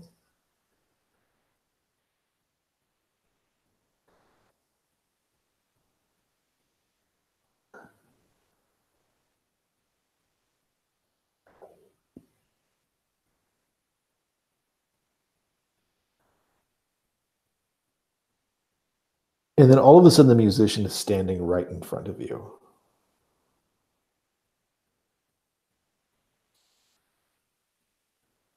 It says Nemes of Pescaro. And he names your parents' names.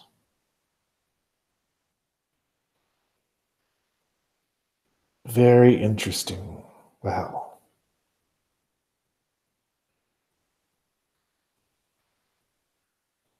Well played. Well played. But you should leave now and let me try to calm the situation. Take your companions and go.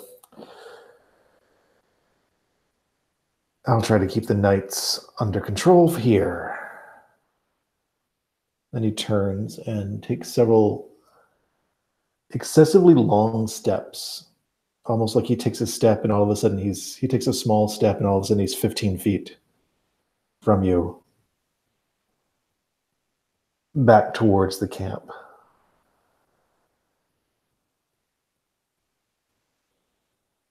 Are you scuttling away? I think so. Mason? Yeah.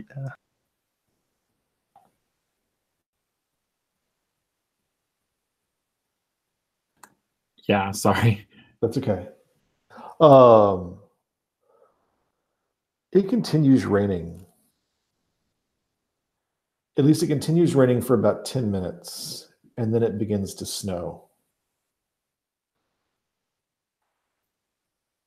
As wind and snow start to belt the town of Vale.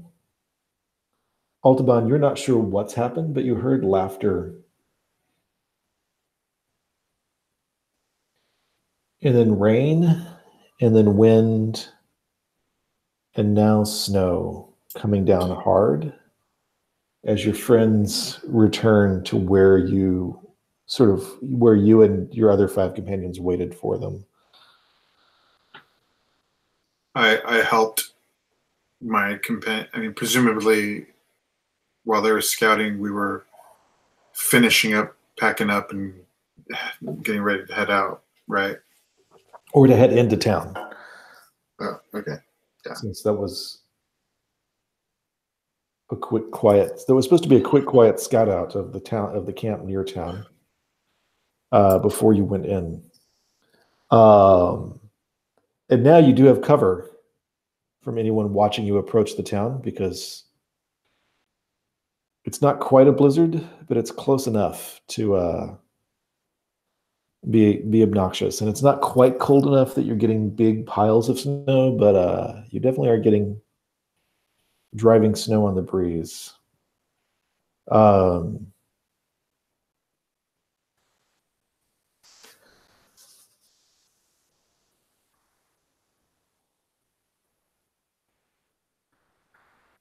As you enter Vale this morning in the wind and snow, what's your approach? What are you doing? Your plan was to go in stealthy. You seem to have cover for going in stealthy. There is a camp in the old church. There are several buildings with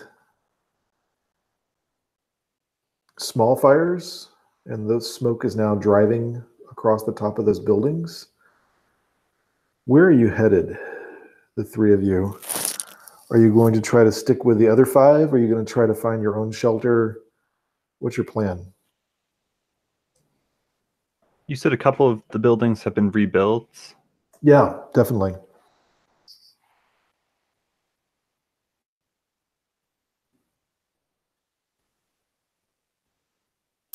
How long are we planning on staying here before we head out? Because we do have a time crunch, but I don't know if it's reasonable to stay here if that's what we were planning. I think your plan, and correct me if I'm wrong, is that you're using this as a base of operations for figuring out what's in the mountains. This is essentially the town you're using or the settlement you're using as a place to try to figure out what's going on and where this tower, this witch is. Since otherwise you're just sort of wandering the mountains.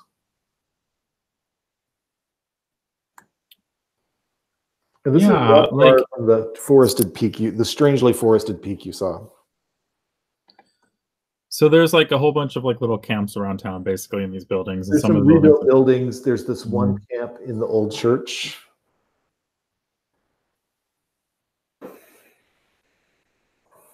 Where are you going? Or what other questions do you have before you decide?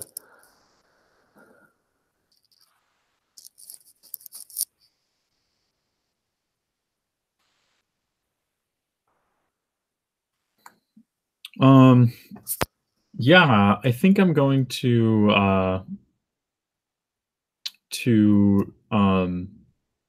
so like the church is like one camp, right? But you said there were multiple. Like, is there another one?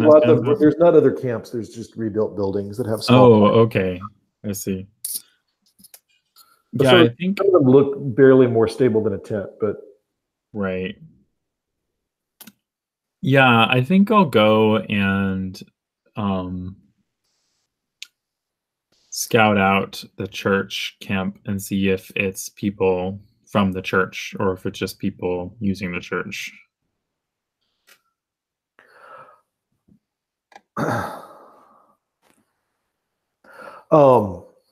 Anybody else going with you?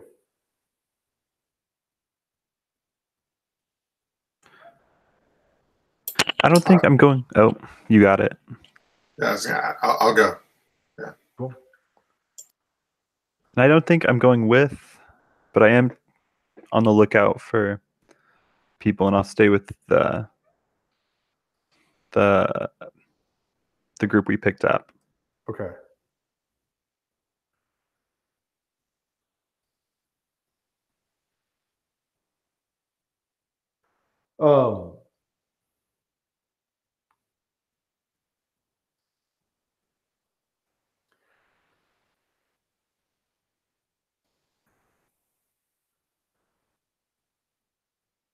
As you are with them,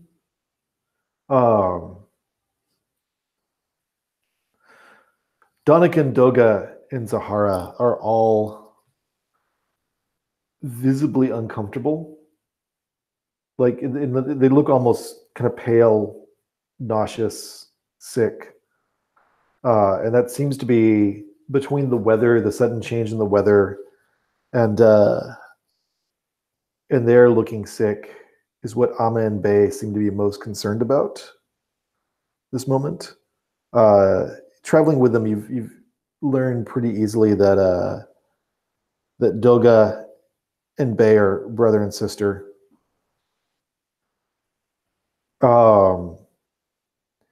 As Octaban and Mason, as you approach the camp, you see knights, but not wearing either. Well, they're not wearing church livery. They seem to be wearing a very old-fashioned style of livery that almost suggests nobility or like personal, like they are knights that belong to a noble house or band or company that's not affiliated with the church at all. And they are sort of coming out of their tents, which are kind of pinned to the walls, what's left of the walls of the church, and doing things to sort of calm down and warm horses and kind of half shelter the fire so they can cook, and doing all the camp stuff that you do when the weather turns so that you can still kind of have a quasi-functional camp.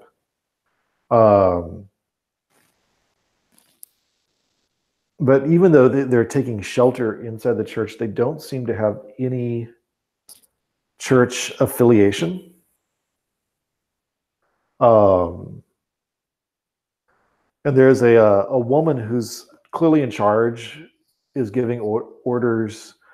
And all of these knights have very, very, very pale skin, almost grayish pale. But she is the one who looks closest to just being moonlight colored. And she's kind of broad-shouldered, very athletically built. And it's just kind of wandering around, pointing, reminding people of things to do, critiquing the way they tie down the tents, the anchors. And she's, it's hard to hear her because the wind is sort of at your back and sort of pushing the sound of her voice farther away from you, but she's clearly barking orders. She's clearly in charge of the camp. And is she also not wearing the insignia? She is not wearing any recognizable church insignia. She has livery of some sort on, but it looks old-fashioned.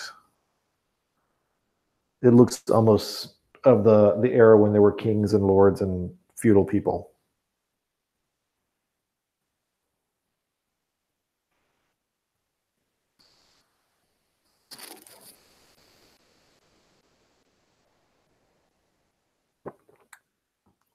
Yeah, I think I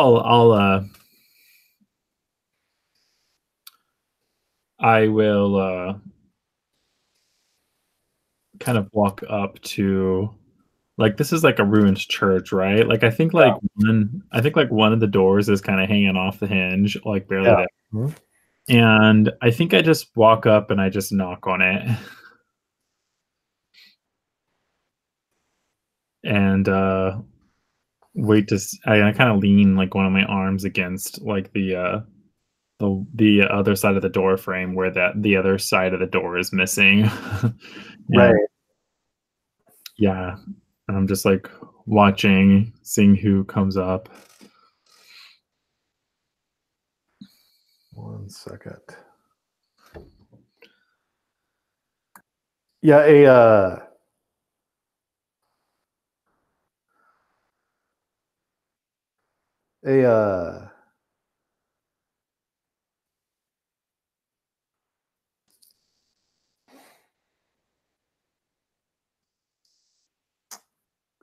the person in charge sees you and gestures to somebody else, and then somebody who doesn't have armor and has just kind of a cloak wrapped around them, has very short cropped hair, much like the color of hers, but very, very close cropped. Sort of has a cloak wrapped around them. It's clearly cold. Not wearing armor or anything that like looks like livery, just pulls the cloak around them and sort of runs up to you and just lets, yes, townsperson, what do you need? Oh no, I'm not a townsperson. I'm just, looking to see if I can get some coin.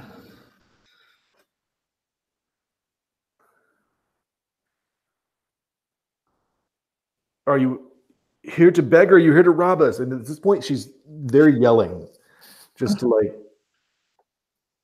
kind of over the wind. I laugh and no, I mean, honestly, I'm just looking for, you know, those who could use my services. And this person is like panicking, right? Like, No, they're just very cold and kind of busy looking. It's like you've sort of interrupted like a very busy work day for somebody. and I think I just say, is there something I can help you with? This just looks kind of confused. It's just like, if you can make the snow stop, that would be wonderful. Or the wind, one or the other. And Altaban, are you standing close by, or are you hanging back? Yeah, I'm with Mason. Okay. I'm like back a little bit. Mason's taking lead, but I'm right there. You can barely hear Mason, but you can hear the person facing you really well.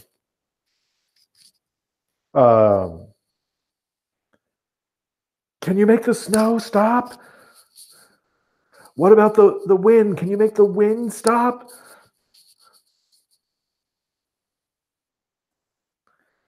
And I shrug and I'd be like, can you calm the animals down? And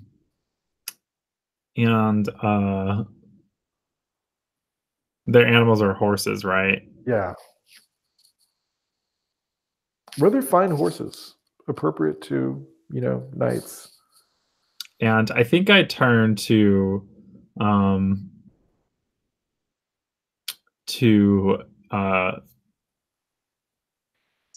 Altaban, and I'm like, we might be able to calm the horses at the very least.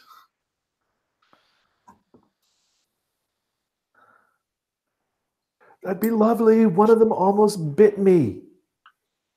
Could I head over there and use my bestial features to help calm the horses? I'm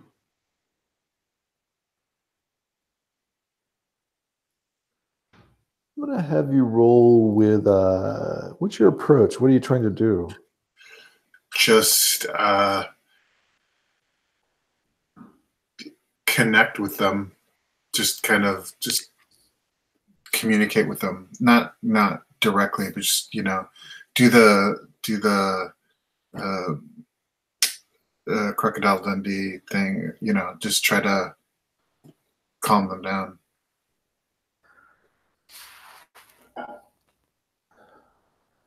Are you just going to mark your bestial features? Can I roll? Yeah, you can. Yeah, I'm going to roll. Just a reminder, though, if you roll, you are willing to accept a failure. If you want to not have a risk of failure, you spend in advance. That was the poorly explained house rule I was doing today. Yeah. Yeah. No, I like failure.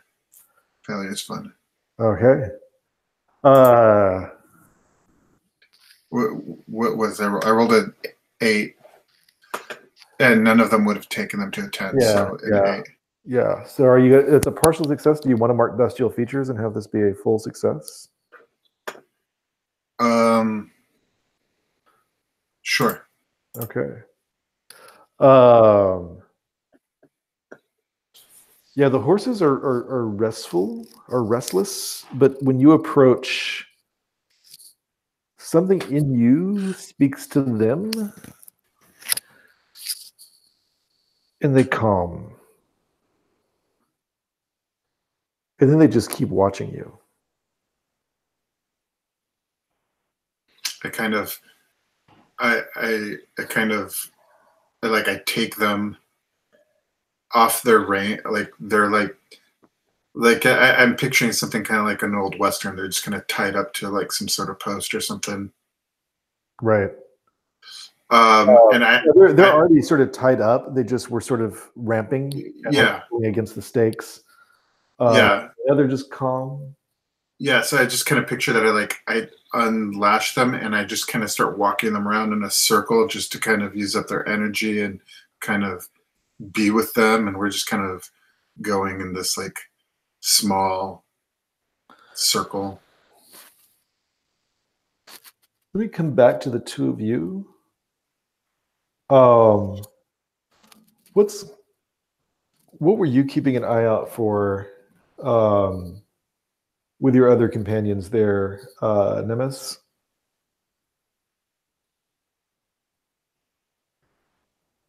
I just kind of wanted to I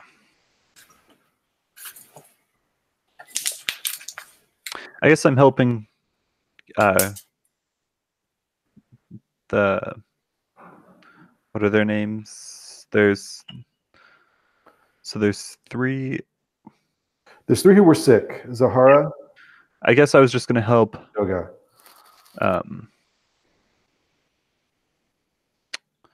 Zahara, because there are only two that aren't, and I just wanted to like stay with this party at least. Okay. So yeah, Zahara, as they've come close to the village, Donika and or at least this morning, Donika and Doga and Zahara are. Do you have this written down? Can you just post those? Yeah, thank you. Good idea. And I've put an asterisk in gender mark. The asterisk indicates they're the ones who are indicated as having the parasite of some sort living in their chest. And Zahara is Doga identified Donakin and Zahara as her lovers. okay.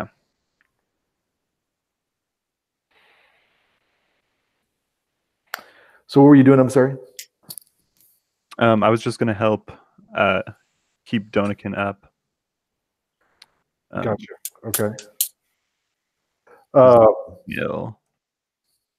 Yeah, Doga is kind of braced against Zahara. Bay is kind of holding the two of them up. Amma is commenting on the snow and not really sure where it came from, and is trying to study the buildings below and getting terribly, terribly frustrated. And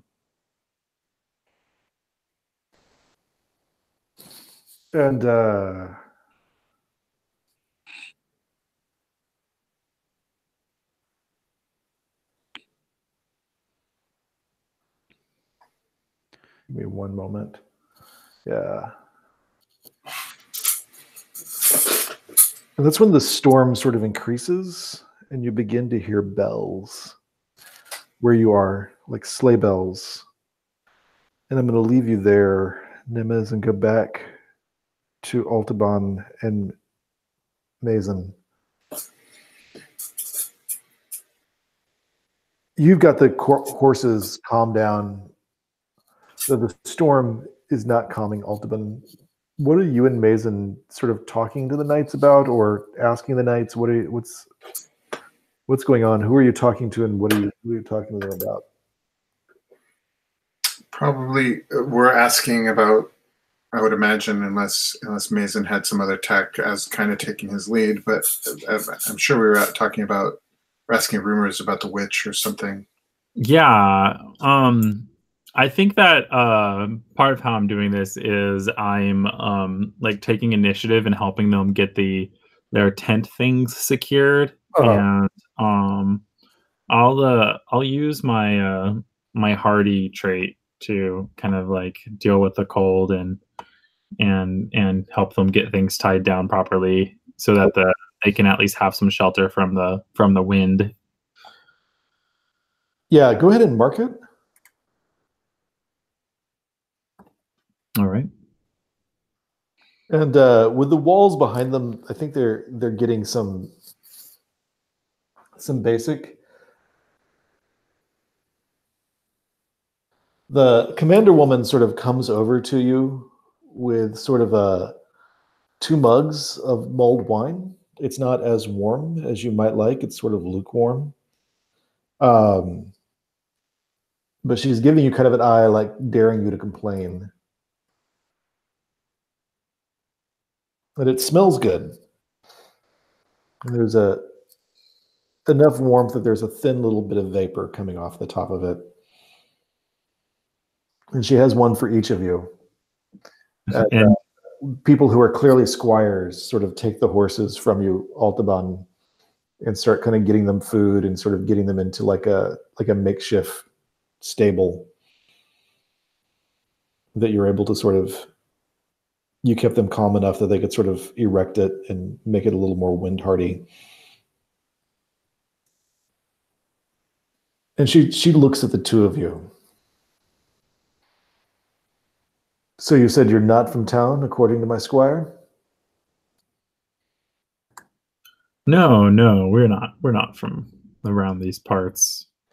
Her accent is, it's clearly, it's almost like you're hearing someone from a very different part of the country. Like you all speak the same language, but there's an accent it's just different. It's not any more or less common or any more. And she's eyeing you sort of half suspiciously. And you just happened to come this morning when we needed you.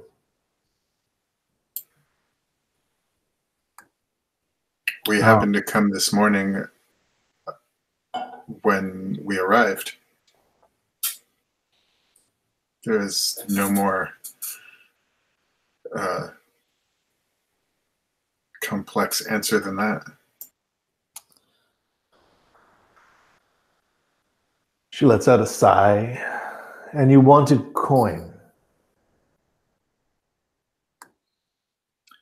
Coin or something else that we can use.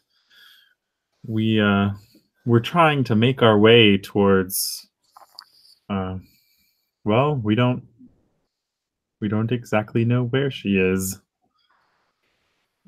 Who are you looking for? And she starts to dig around at her belt until she sort of locates a purse. Who? And I say, well, we think her name is Svasta, a witch, supposedly. Opening her purse.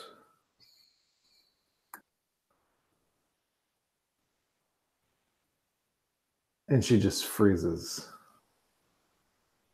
in place and glaring sort of between the two of you. Svasta. You came here looking for Svasta. 2 days after we came here looking for Svasta, and one day, and she gestures back towards the camp where the church knights were, they showed up looking for Svasta. That's a very strange coincidence, don't you think?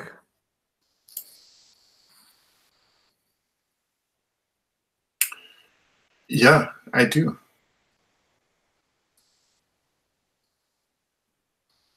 Why is it that you seek her out? We understand she might have certain expertise in physics, medicine, something that has eluded our best scholars for some time, and that my order is sworn to see resolved.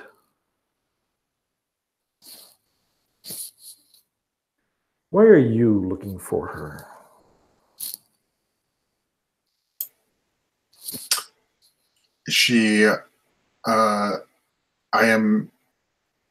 I believe that she has a family heirloom. A family heirloom of yours? No, not of mine. Of whose? Out of character, what was the name of the guy that was supposed to sell it? Martinus D. Rosalba. Thank you. Yeah. And presumably his sister, Yes. she was also a Rosalba. Yep. What was her first name? Do you know? 1 second.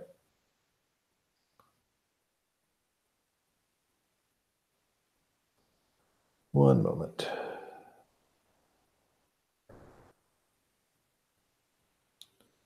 Oh, that was the wrong place.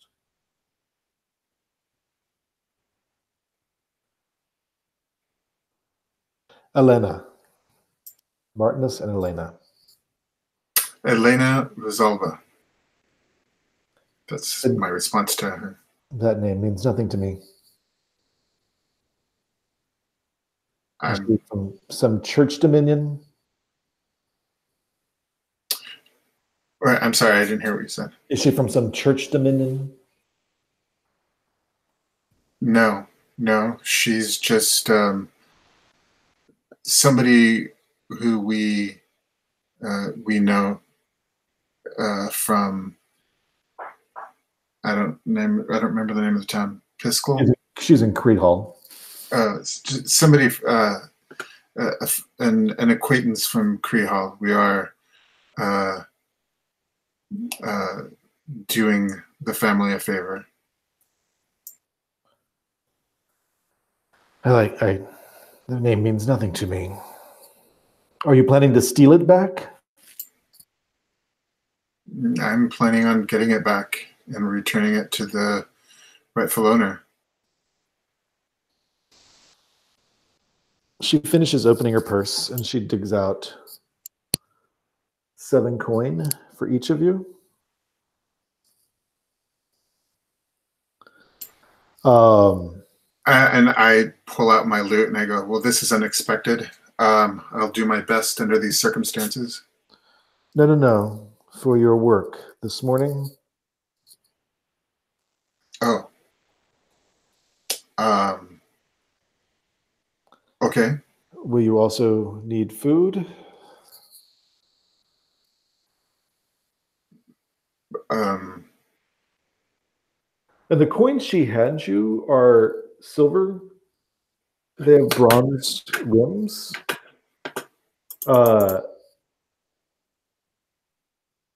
And there's sort of an embossed woman's portrait on one side, and then the same livery on the back side that she has on her, that she is wearing, that's visible even now, the three moons. And there's a woman on the opposite side.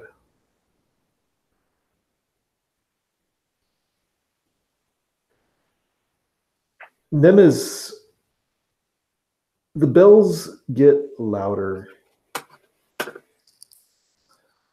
From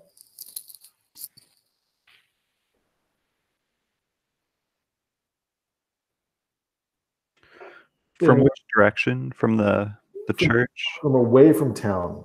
Away from town. Towards you. When you are one of the side roads to town. And it's a coach being pulled by a very, very thin, slight does. Almost silver in coloration.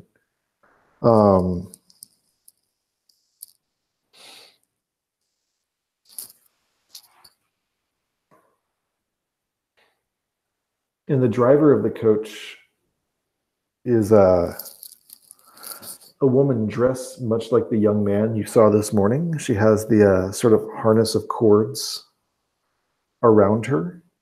And she just has a thin linen dress on under that. And she seems largely unperturbed by the weather, though she does have like a small like cloak draped around her and a hood pulled up, but she's not like huddled under it, trying to keep the snow off.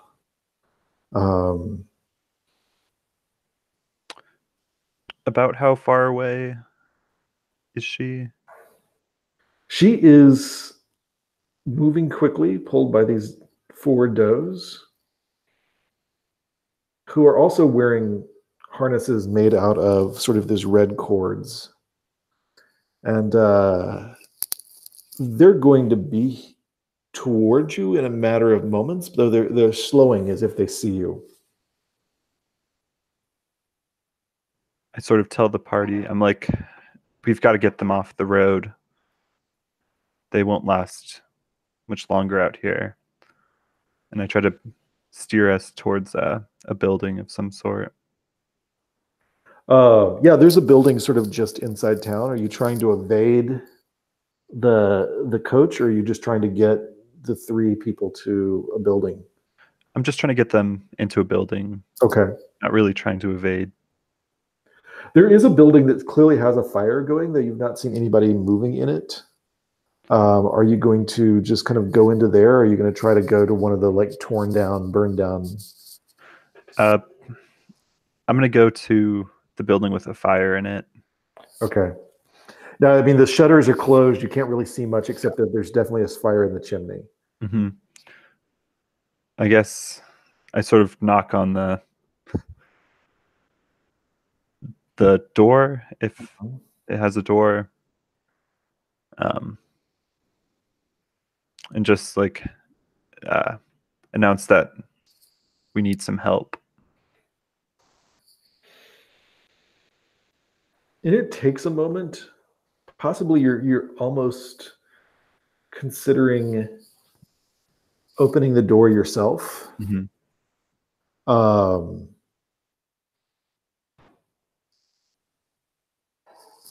Before someone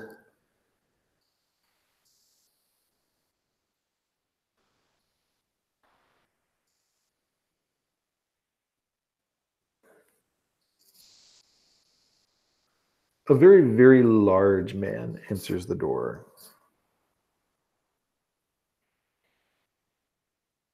And it's sort of a broad, sort of half-toothless grin. And his teeth are kind of yellow.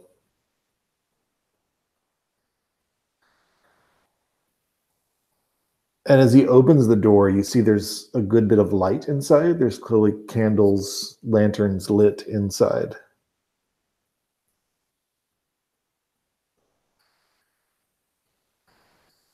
And he's like, "Aren't you very, very lucky, strangers? For you have found the inn." And he opens the door a bit, and there's just a couple of tables, a bunch of cots, sort of along one of the walls. It seems to be mostly just one big room, or big in the sense of this building is not that big, but it seems to take up most of the building. Come in. And you can hear the bells from that carriage that's sort of rolling through the snow, getting louder. Back over at the camp of the knights, she finishes handing you the money and says, "I will thank you to be considerate of the fact that others of us have requests to make of Svasta.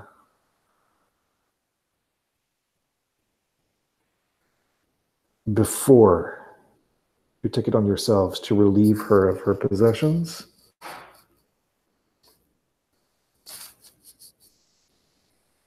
And she sort of fixes you with a meaningful glare or gaze, Altaban. Not possessions, possession, and I will honor you. We will honor you. I look at Mason. Eye contact with Mason. Thank you.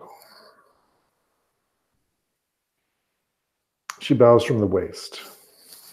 "I would offer to put you up, but I am afraid the camp is already very full. since no one wanted to leave their squires at home.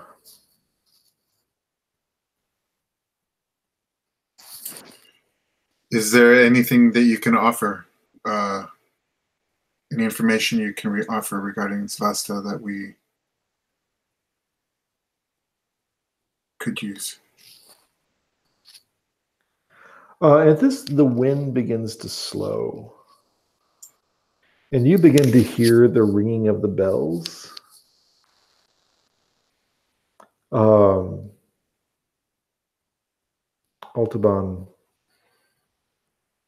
And she begins just kind of explaining that before she's heard the bell, she starts explaining that they've just gotten here themselves and would be very happy to work out some sort of exchange of information. And that's when you begin hearing the bells.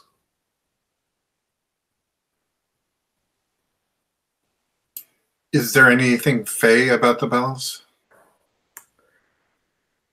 Do you want to... one second. If you... Altaban, if you check Fey Blessing again, I will answer that question honestly.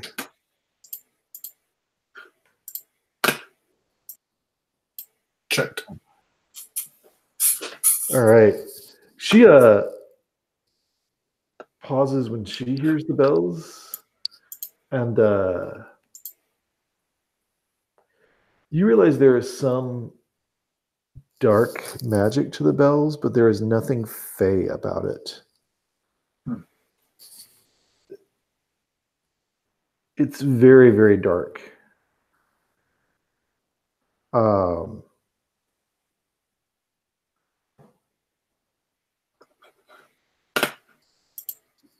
you've not figured out what it is at all.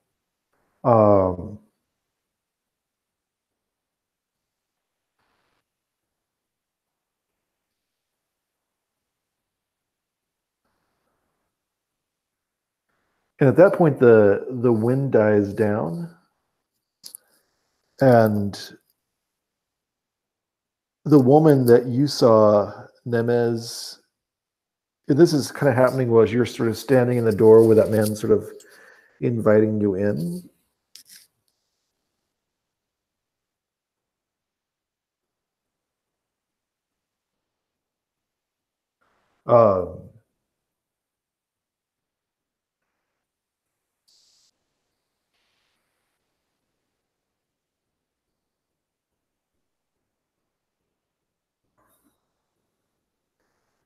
The woman sort of rides past you a bit and sort of stops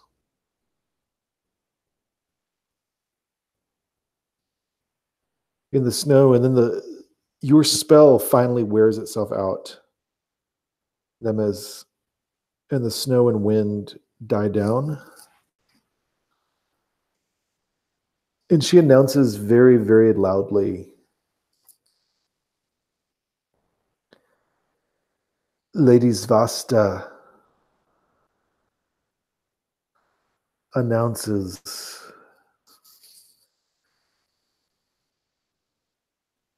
an entertainment for all the surviving people and beings of Vale and its surroundings. And then you hear, Nemez, you specifically hear almost an echo of that, but it's clearly a different voice saying the same words from far, far away.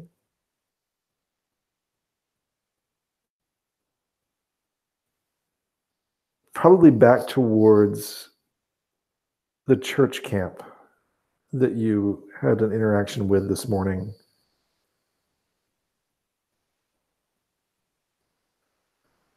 And then almost at the same time, the voices say, tonight.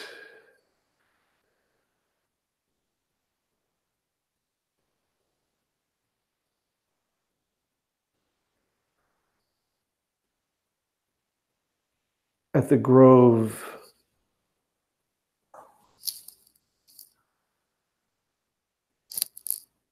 at the base of Mount Scriven.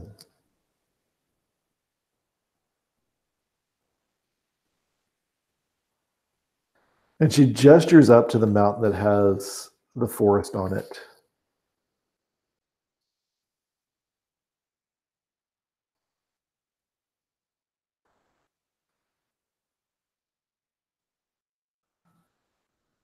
She sits back down on the coach and begins to turn it around.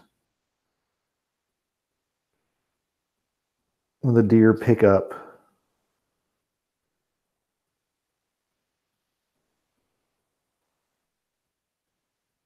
and begin to surge forward again.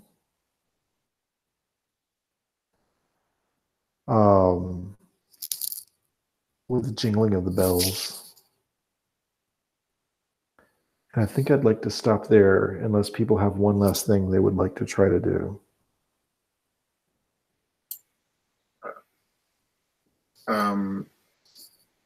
What time of day is it? It's middle morning, around roughly 9 o'clock. And when is this performance going to occur? She said tonight. Tonight. Okay. Do our traits reset? Like, can I go and rest? You can. Once we get to the next session, you can have a chance to get off your feet. Okay. Yeah, that's fine. Okay. Mason, anything you'd like to do before we cut for the night?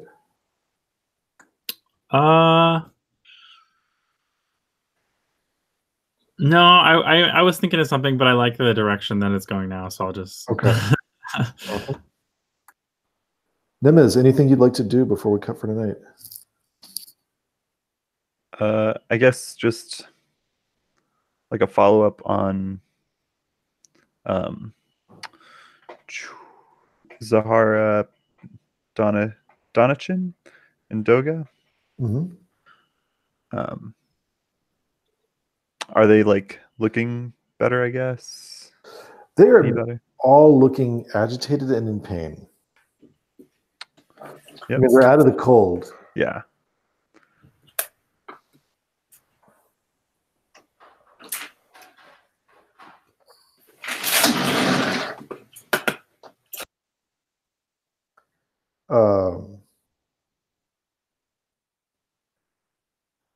But otherwise, they're still looking agitated and in pain.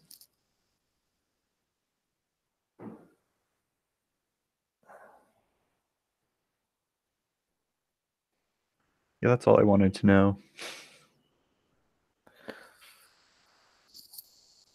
And you hear either the person who just left you or someone else drive up to another cluster of buildings and begin making the same announcement faintly. Some space away. You can't really quite see them, but you can definitely see where the noise might be coming from. And I think that is where we will end. And I am going to stop the broadcast.